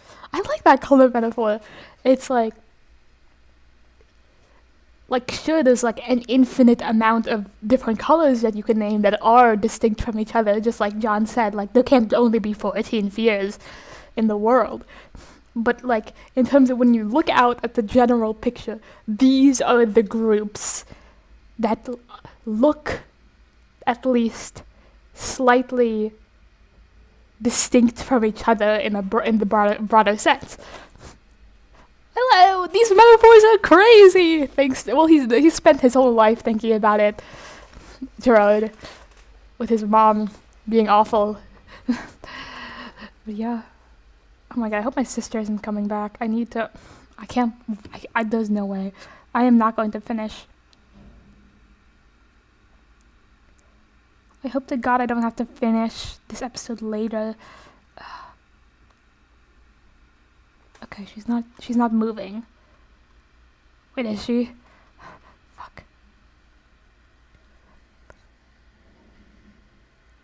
Okay, let's just continue and pretend that she's not coming. Now you get it. Like colours, but if colours hated me. Got it. Christ, that isn't bad. Yeah, well, Oh, you can okay. wait. How much longer we have? Smoking. If these entities are all based on our fear, then what about the rest of them? No.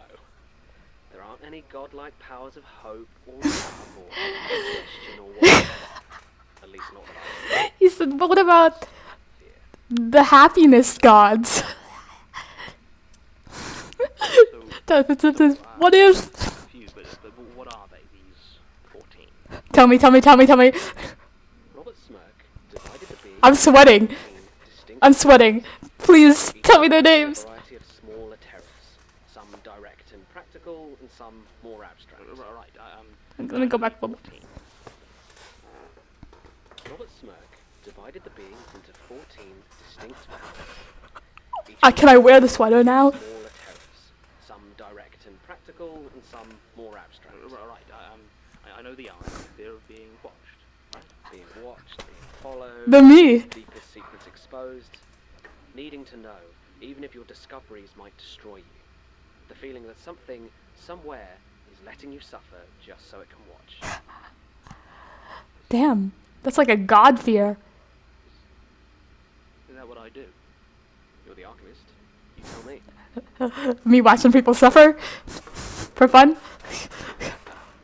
That's me watching TV shows. Maths. Right, Spiral madness. What? Is that what I do? Holy shit. Okay. The spiral is the fear of maths. Right, that worry. Mind bendingness. Right, that your mind is lying to you. Yeah, pretty much. And the end is fear of death. The end. Is there? The stranger is the unknown. Oh my god. I need to slow down. The spiral is the fear of maths.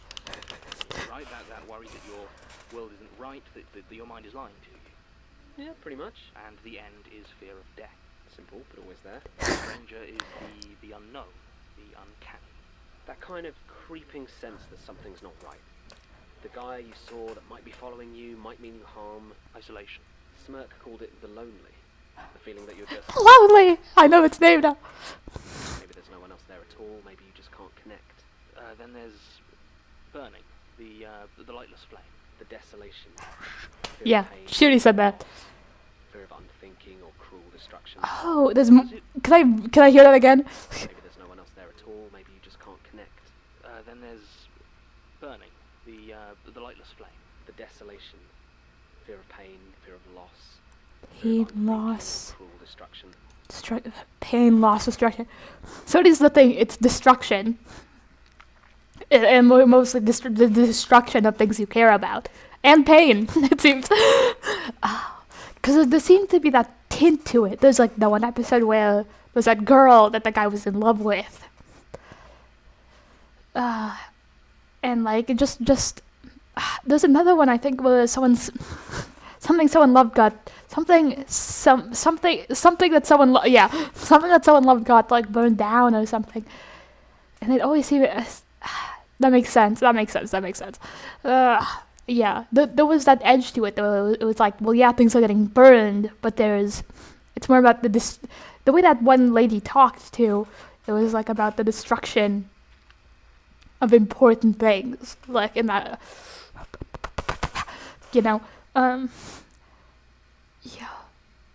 Okay, I need to look back at some desolation statements now, but I get that. I've gotten that hint, but I never put any words to it because I never really connected it all. Does it watch over war as well, War? or is that the end?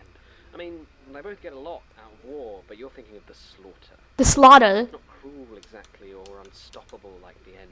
Wait, is the war is the war god, the war entity, and the like the pig one, the meat like the there's another fly. the meat, like the meat slaughterhouse one. Are they the same thing?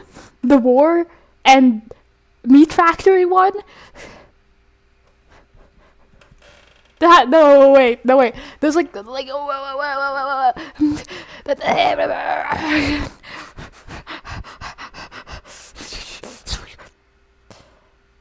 Where's my sister? She's in Starbucks. Stay there. Stay at Starbucks.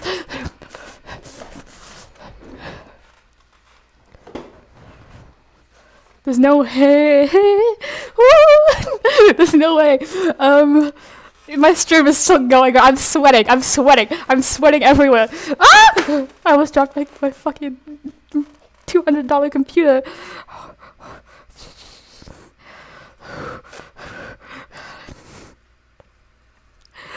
Oh my god, I'm lagging like hell. Oh Lord. Okay.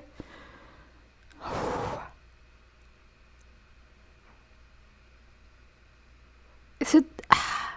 Well, he hasn't said it yet, so I don't know if it's correct or not, because the slaughter I associate with like slaughterhouses and such. But it's like, what's connecting those two things is the idea of like, Jonathan seems picked up on the war thing. It's like there's so many wars. There's like the war. There's like a guy called the war with like 2 heads. Oh no, this happens when I get too excited, when I laugh too much. Oh, my throat.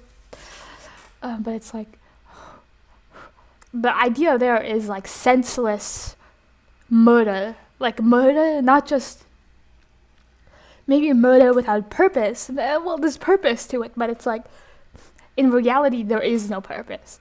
Like, it's a murder that's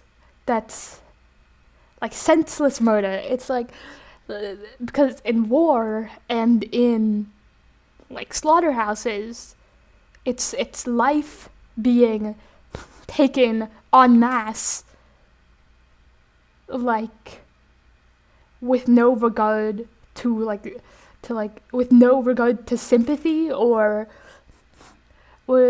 it's like, and there's like the dehumanization to it too. Like, well, animals aren't human, but you know, like the deep fly personalization of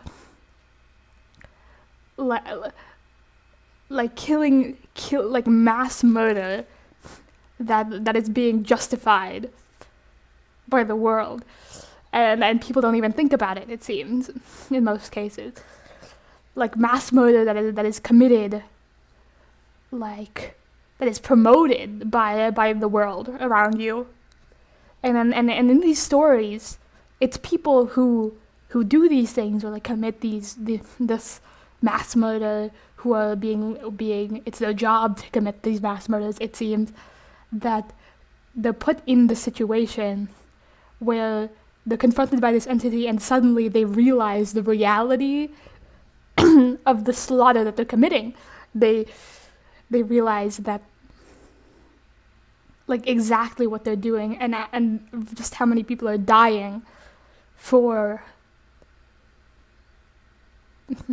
like maybe ultimately nothing, but also like just dying like at their hands, and the idea that they never thought about it before, or like a lot of it's being confronted with the reality that you are part of something that's like murdering like millions for, and there's no, and realizing that really there's no real justification for it. The really, it's like the being confronted with the true horror of that is something that's like so consistent with like the animals being killed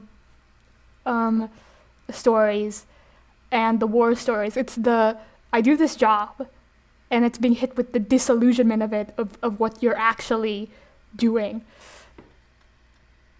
My lord, are you in Starbucks? Stay in Starbucks. Stay there. Please, please, please. She's still there. Oh, okay.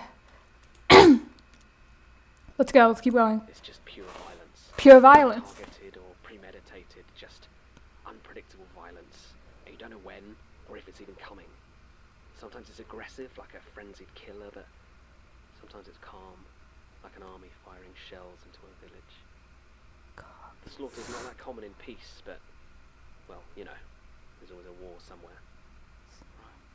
No, maybe it's different, the meat thing. Because this is the... oh god. Maybe I'm just making a connection between, like, statements that aren't really connected, but it's very... There probably is a meat entity. Meat. Because there's still that guy that hammered meat to his walls everywhere. Meat in the walls. There's holes on my face. But yeah. But yeah, I may have just went on a rant about nothing. Meat's probably still coming. There's 14 of them. I'm being premature by grouping things together. The fear of fall. The vast. The vast. Vertigo, agoraphobia, the dread of deep water. The vast, take me. Before the and on the other side, Lovely. Claustrophobia, the buried. The buried, okay. Crushing, can't breathe. You're at the center of everything, and it all pushes down on you. So not just dirt. Well, obviously. Losing yourself in too much space. The buried is being trapped. Hey, we're opposites. Darkness, the dark. Yeah, okay, the dark. That's an old. The deepest. Well, yeah, makes sense. Just not being able to see. A little bit afraid of the dark. It's not that you don't know what's going on. I think filth. It's disease, but also insects. The corruption. That's a nasty one. Ew. Disgust, rot, decay, infection. That feeling of your skin crawling or itching.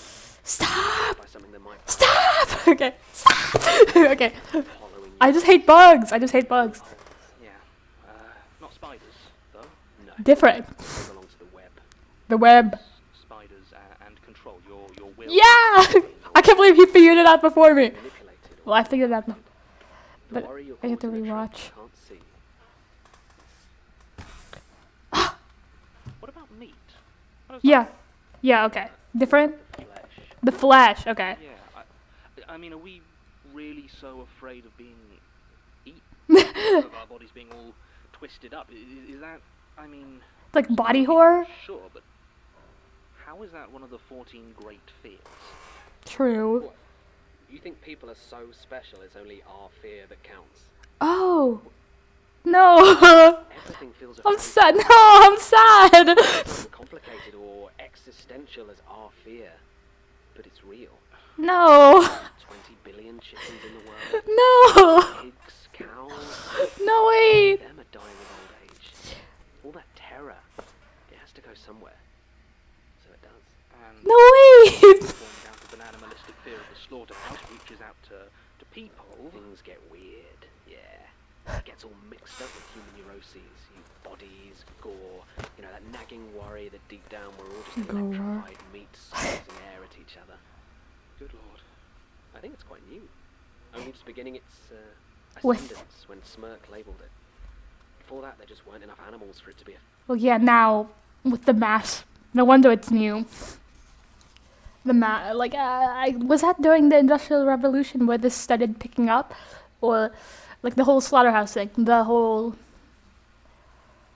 like, animals, like, en masse by the thousands being raised up to be killed.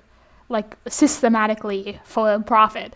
Like, goddamn, because before all this, like, machinery, it was just farms, but, like, the amount of animals dying and being slaughtered is incredible compared to back then because of probably growing populations, growing technologies, growing businesses. Capitalism! Thanks, Industrial Revolution! Okay. Goddamn! Oh, that's bad. That's ooh. I like animals. This makes me sad. Okay, whatever. Back then, I think the only animal fear was the hunt. The hunt. Yeah. Been a long time since humans had any proper sense of our place on the food chain. I mean, we haven't been prey for what, thousands of years? But I mean, hunting, killing each other, that's just how wild animals work. It's natural. So's death. But still fear. People still fear it. So hunters, animals, the animals. Oh no, When an animal is in fear I feel so bad. of a human, you get the predator's granddad out there. This is, Predators. No, I don't have time. Oh, two of them defined by animal fear makes me so sad. Most of them, anyway. It takes centuries to build up to a level of power where they can try it. And if they fail, back to square one. Apocalypse. What do the rituals do? They kind of shift the world just enough for the power to come through, merge with reality. Sorry. Some say, they guess, that it could bring other entities through with them. I mean, I doubt the buried would be bringing through the vast, but What does that actually mean for the world, merging with reality? okay, well, you know how I was just talking about the hunt and the flesh? Yes. Well, think of it this way. Right now, all the entities have to act like a hunter. They pick off the weak ones around the edges, the ones that wander too close, and the rest of the time they just have to graze on whatever fear we all passively give away. And if one of the rituals succeeds? The world becomes a factory farm. Why would anyone want that? I mean, there are people, or there used to be people, who are trying to do this. Why? Power, maybe? Or they've just got close enough to their patron or whatever that they also feed on it? I guess maybe some people just have a weird relationship with fear. Gertrude wanted to stop them. At any cost. She worked out they'd all be happening quite close together. She'd already been doing it a while, and the unknowing was the next on her list. That and the Watcher's Crown. The Watcher's Crown? The right of the Watcher's Crown. The Watcher's It's what she called the ritual for the eye. She didn't tell me much about that one, just that she knew how to take care of it. To be honest, when she was That's, going through this was stuff, that when time I thought I found lightner. she was trying to oh, it's just how he's like about Leitner. Didn't like Leitner mention that he almost got beat up by an emo? Okay, whatever. But was that what Gertrude was doing when she was trying to blow up the, or like blow up or like burn or like she something like she tried to take down the institute somehow. She tried to take down the archives. She tried to like burn everything down. She burned a bunch of statements, or like there was the van with the. No, that was a different person. I don't know what I'm talking about. Taking like there's that one person who was going to like burn down the Magnus Institute. That was a different person though. I don't know. God damn, what's happening? But yeah, shit. No animals. No, no. That makes me sad. Okay.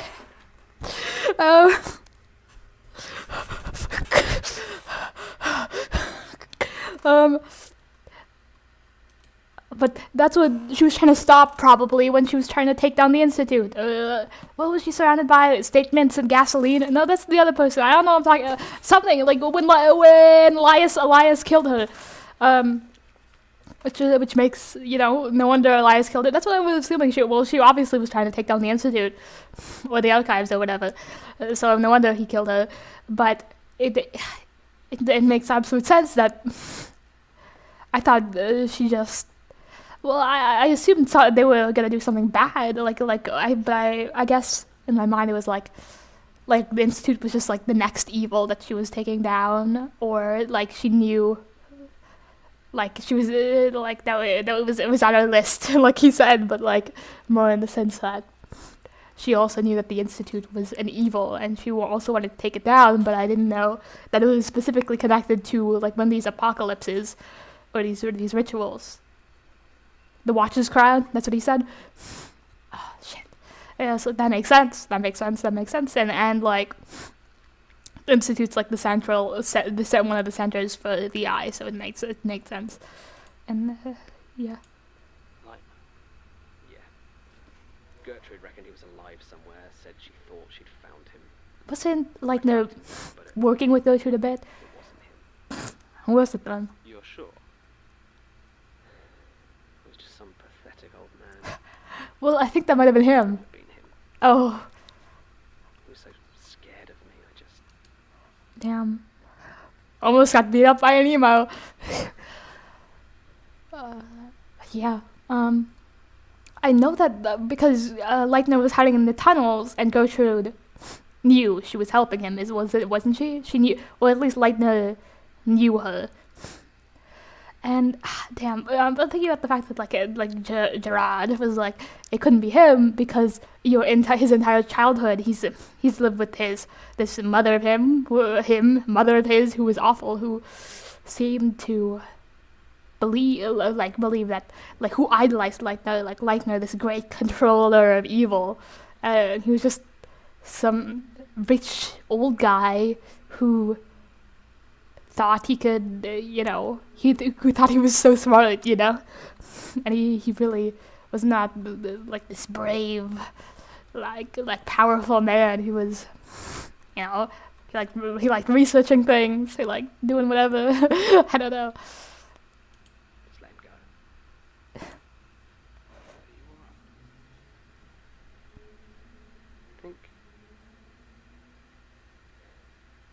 I think I'm ready to go.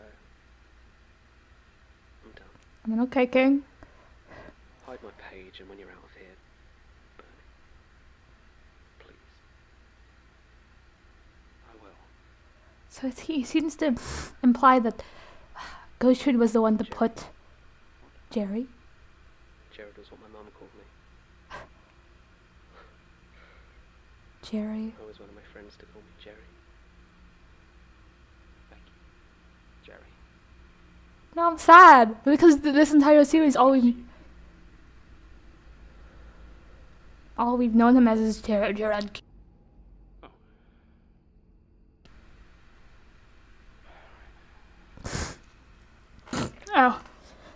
Oh, my nose. I'm ready. And all he wanted to be known by was All done? something else. I think so. I'll get it back in the box. That's really What you needed? nice. I don't. Maybe. He told me a lot. Yeah, he does that.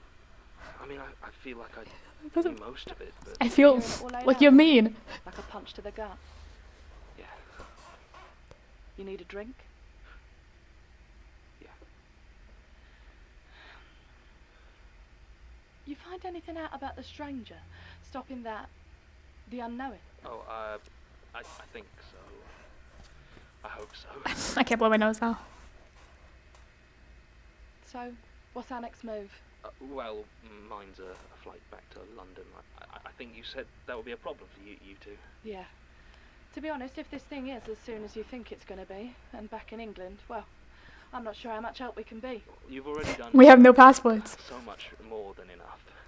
Yeah, well, you brought us Max Musterman's head. I think we're going to have a lot of fun with that. Plus, if you do save the world... I suppose we'll call it even. More or less. Thank you, Julia. I mean it. Well, They're not, monsters really, isn't it? they're not bad people. How about that drink? Jared really seemed to hate him. Because they're harassing him. All he wants is to be dead. Oh my god. Magnus Archives is a podcast distributed by Rusty Quill and licensed under a Creative Commons Attribution Non-Commercial Share-alike 4.0 international license. Today's episode was written by Jonathan Sims and directed by Alexander J. Newman. To subscribe, view associated material or join our Patreon, visit rustyquill.com. Rate and review us online, tweet us at The Rusty Quill, visit us on Facebook or email us at mail@rustyquill.com. Join our communities on the forum via the website or on Reddit at r/the Magnus Archives. Thanks for listening.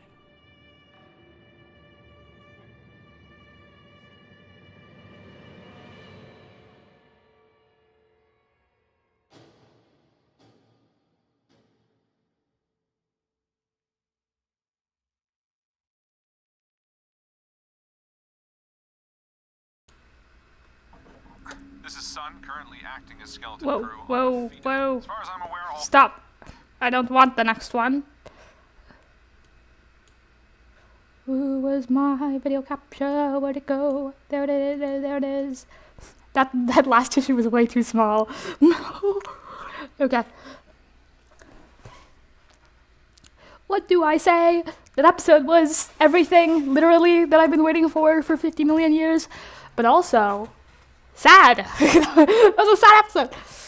He had this awful, like, delusional, like basically narcissistic mother who all she wanted was power, and like she basically like trapped him in this life of like, you know, like dealing with the supernatural and stuff, and at one point he really all he wanted was her approval, and that is probably what brought him to that construction site where he was looking for that book. That one time everyone was like, "Oh, that's GERRY."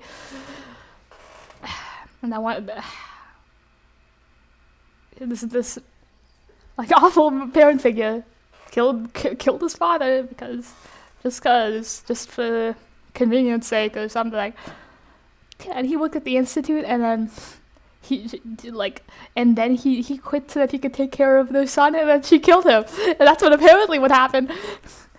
And like he had this awful childhood where like he was taken to all these awful places with these meeting these awful, disgusting, weird, scary people, and like through his entire childhood, and like all the worth that was put on him was finding these books and being part of this grand lineage of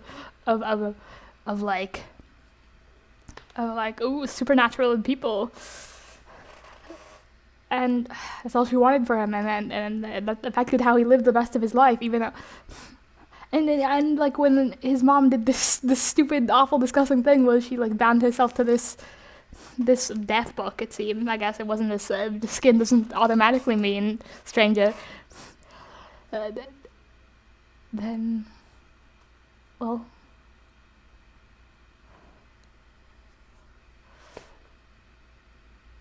Like, he wanted to go to jail. All he wanted was to be free of her. Like, because, you know, it's not like, even though he's she could probably track him down because she's, like, got these crazy light nerd powers and stuff. But it's like, that's his mom. That's his, like, you're still bound to them in a way that's not even supernatural. Like, all he wanted was to be free, and it was like there was a bunch of awful, crazy supernatural stuff going on in this episode, but it was, at the core of it, was a story of how GERRY, let's call him GERRY, because he wanted to be called GERRY, and then all we knew about him was his full name and what other people called him. God, he's I wanted my friends to call me GERRY, but he didn't really have many friends, did he? You think, she would call him GERRY or something? He was thankful to her because she got rid of his mom. But it seems she still needs to use him anyway. Because she was so, as he said, he reminded him of her because she was very goal-oriented, like he said. But like, it seemed that she knew how to make another page with him in it to apparently use him for all he's worth. Damn. Okay, like, all he wanted was to get out of that where his mother forced him to be, and it's like, God. Okay. Ooh, encoding overloaded. Okay.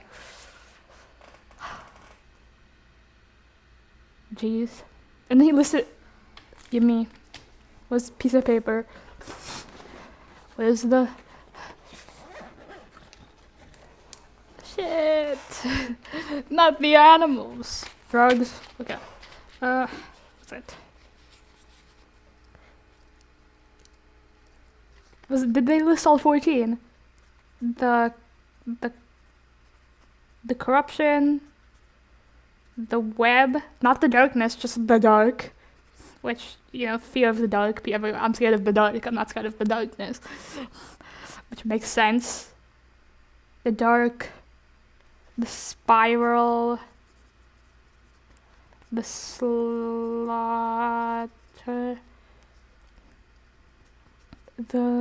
it's 1, 2, 3, 4, 5, 6, the eye. Oh yeah, we need the stranger. 7. Am I? Frickety frackety. Ooh, the hunt. 9, 10, 11, 12, 13, 14. The hunt. Spider will slaughter the eye, the stranger. The was the ooh, I'll look on the website. I'll look on the summary. Oh my god. Family business mag 111. There it is. GERARD.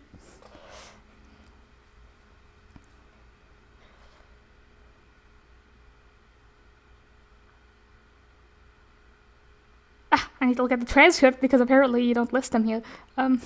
Transcript. It's so long. That's such cool metaphors. Such cool. The end. The desolation. Okay.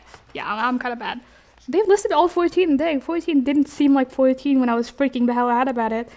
The hunt. The desolation. The lonely.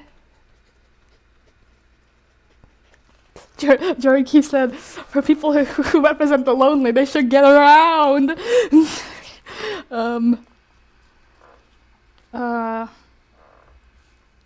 The end? Yeah, death.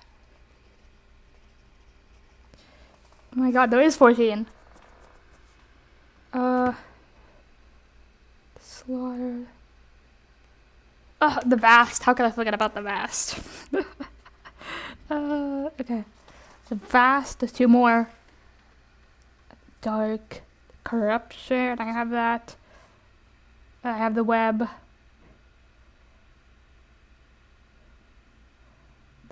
The flash. That's what it's called. The sad little animal one. Oh my god. I wrote the flash instead of the flash. Oh, okay. God damn it. The Magnus Archive's secret goal is turning literally all of its watchers vegan. And it's...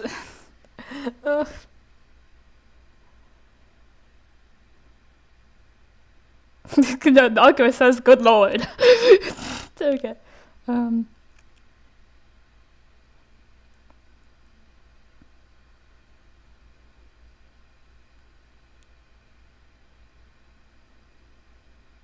Okay, there's one where I'm missing.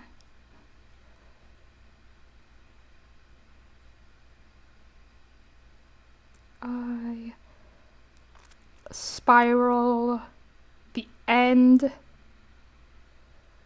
the stranger, the lonely, the desolation,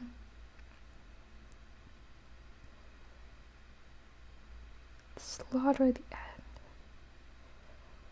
the vast,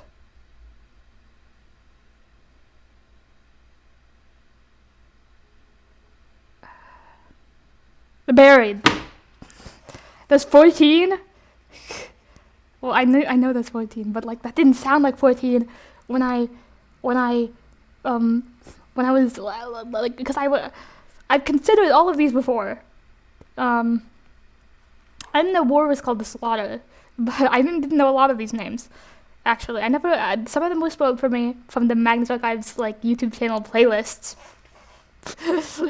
but. I didn't know a lot of these. The Flash. I didn't know that name. The one names I didn't know. The Flash. The Lonely was spoiled for me, but I think we didn't. I don't know exactly if we heard it.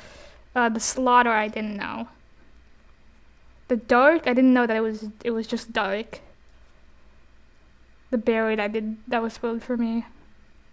The desolation, I feel like we've heard that before. The corruption was spoiled for me. The web was spoiled for me.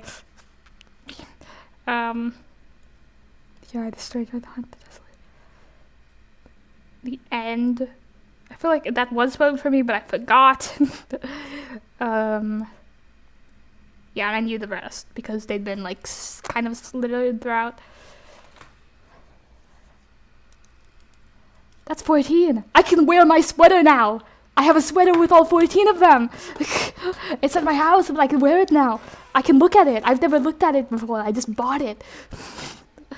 I was like, that looks cool. I only know 2 of them, but I want it. I didn't read it. I just looked at it from a distance, and I was like, oh my god, it's all of them. I just don't know what they are. Holy shit.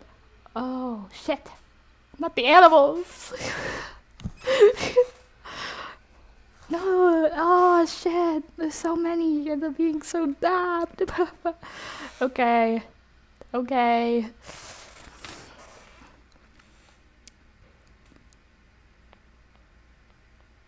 I said a lot during the episodes. I don't know exactly if I should like rehash what I've already said. It's been 2 hours.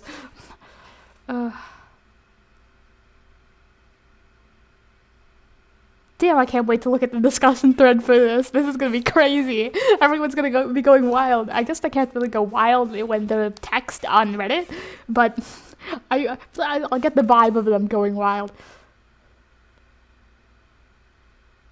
Yeah, I talked about Gertrude doing all the rituals, beating up Leitner.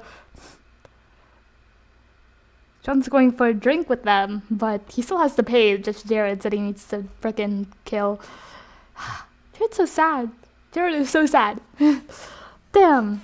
Poor him. What the hell?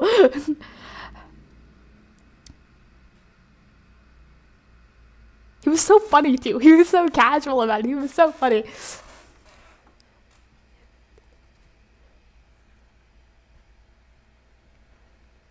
I don't know what else to say. I talked about so much during the episode.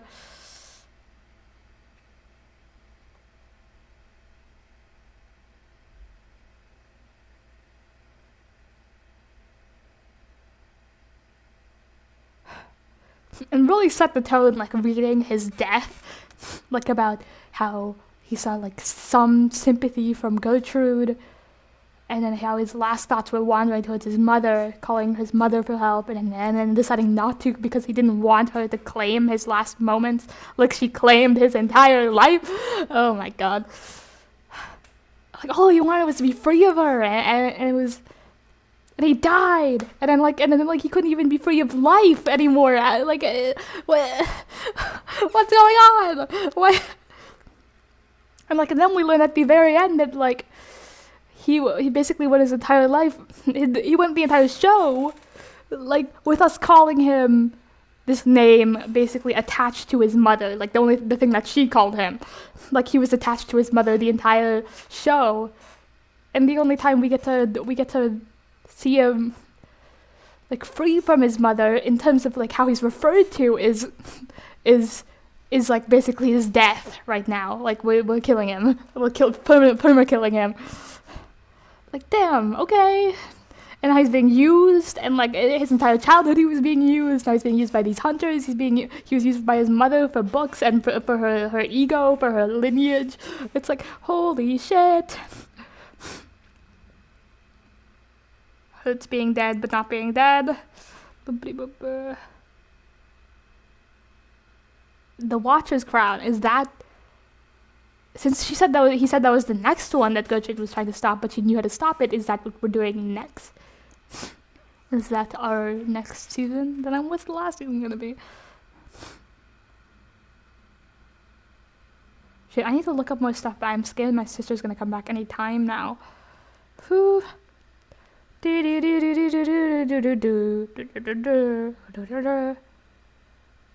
Nope, she's still there.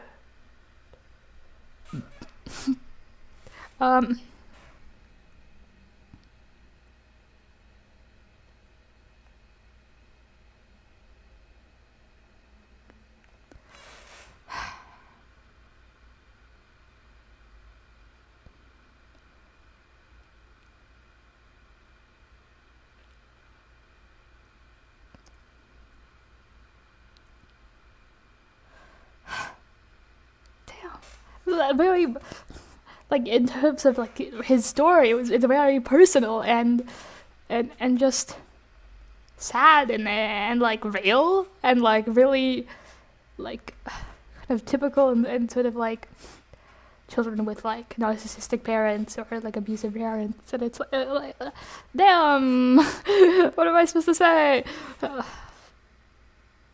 They thought she killed, and then it seemed like he was let off the hook for the murder, even though evidence was pointing towards him. It might have been her, it seems, slightly, because people withdrew their statements. And talked about how they are fear and how they change over time, and like, damn. I have a little embarrassing rant about the slaughter and about slaughterhouses, but you know what? There are overlaps in thematic statement, like in the themes of the Magnus archives. There's a lot of overlap in terms of disillusionment with like what you've been doing and what society like makes you do and stuff like that. Yeah, I don't rescind that. That was a good discussion. That was a good connection of themes, and there's overlap between entities. So shut up. Okay. They talked about their fears. Holy shit! Cool. It's that cool show. I'm losing it. Now he goes back to London. I don't know what else to say. I said everything. I've said everything. I discussed everything. How did Gertrude die?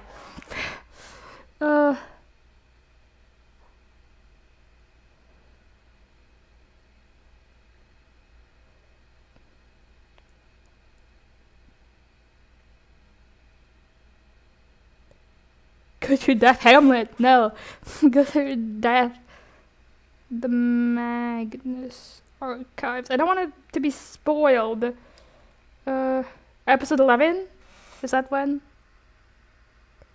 Dreams about Gertrude. This guy dreamed about Gertrude. Prophetic dreams. I forgot about this guy. This is probably why I knew it. Wait, is Graham? Wait, were you... Wait, is this guy... This guy was dating Graham from the, like, Neighbor episode? The one where they got replaced by the Not Them? Like, I didn't know this. I didn't make this connection. Did I make this connection? I don't... And Graham said he was gay. So it might have been him. There's only one gay man named Graham that exists in the entire of Britishness. Okay.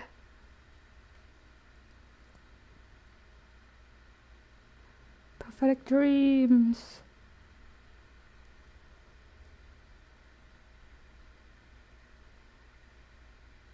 Just tendrils around Gertrude.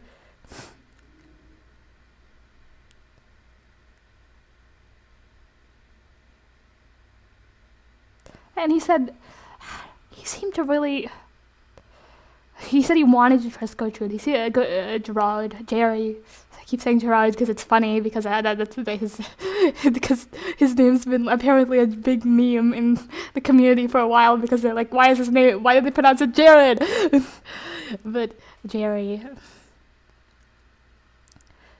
He wanted to, seeming like he wanted to trust her, because, well, he was grateful to her for what she did for him, even though he, I guess, ultimately couldn't trust her, since apparently it seemed like it was her who trapped him in the book after he died. But and because she was, as he said, goal-oriented, like his mother. But I see that he cared, and he said, like, I couldn't imagine her dying, like, a peaceful death. Like, she wouldn't have wanted that. She would have wanted to go out, like, in a bang.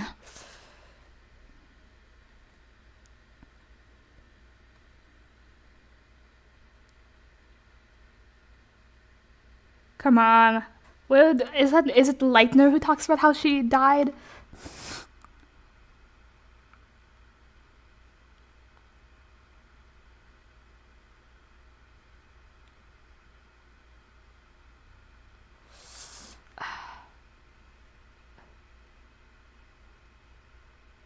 The librarian. The librarian, Magnus Archives.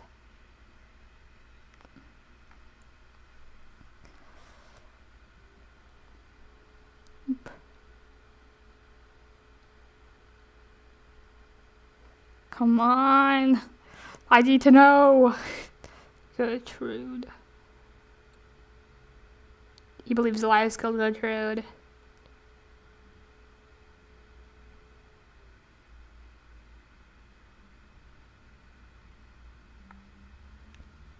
Yeah, Gertrude was working with Leitner.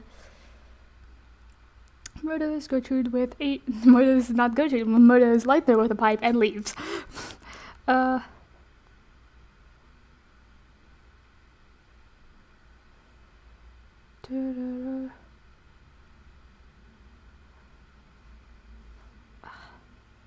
Where is it mentioned how she died?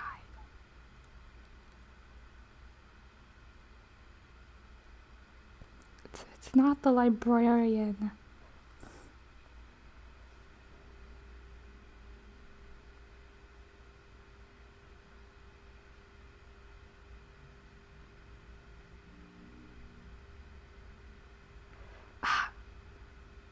I'm probably mixing up the statement where that one person who was being watched, who felt like she was being watched, who was like being like stalked by this entity in her mind and stuff, like she brought took over like a paper van that was heading towards the institute, and the van was filled with gasoline, like she was gonna burn the whole place down. I'm probably mixing that up with Gertrude,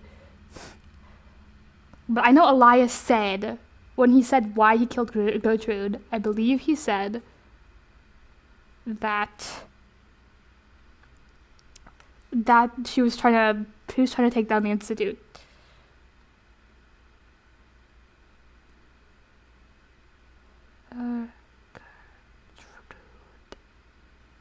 Elias. But I feel like I stopped a lot during the episode, so I this is more of like a theory research time now, I guess.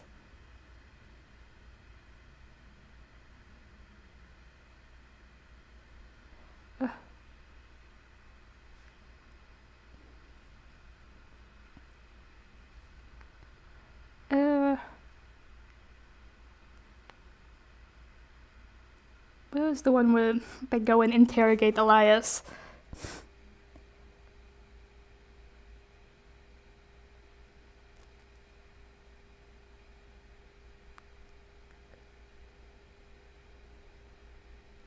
We'll go to 90 and see if that's bodybuilder. Coming storm. Nothing beside remains. Is this not nothing beside remains? Okay. Confirms that he killed Gertrude to protect the archives. I also mixed it up with that statement where it seems Gertrude, it was in this guy traveled to the institute and in his dream, and Gertrude was like like she died in excruciating pain, like surrounded by the red vines. Red vines. No. Okay.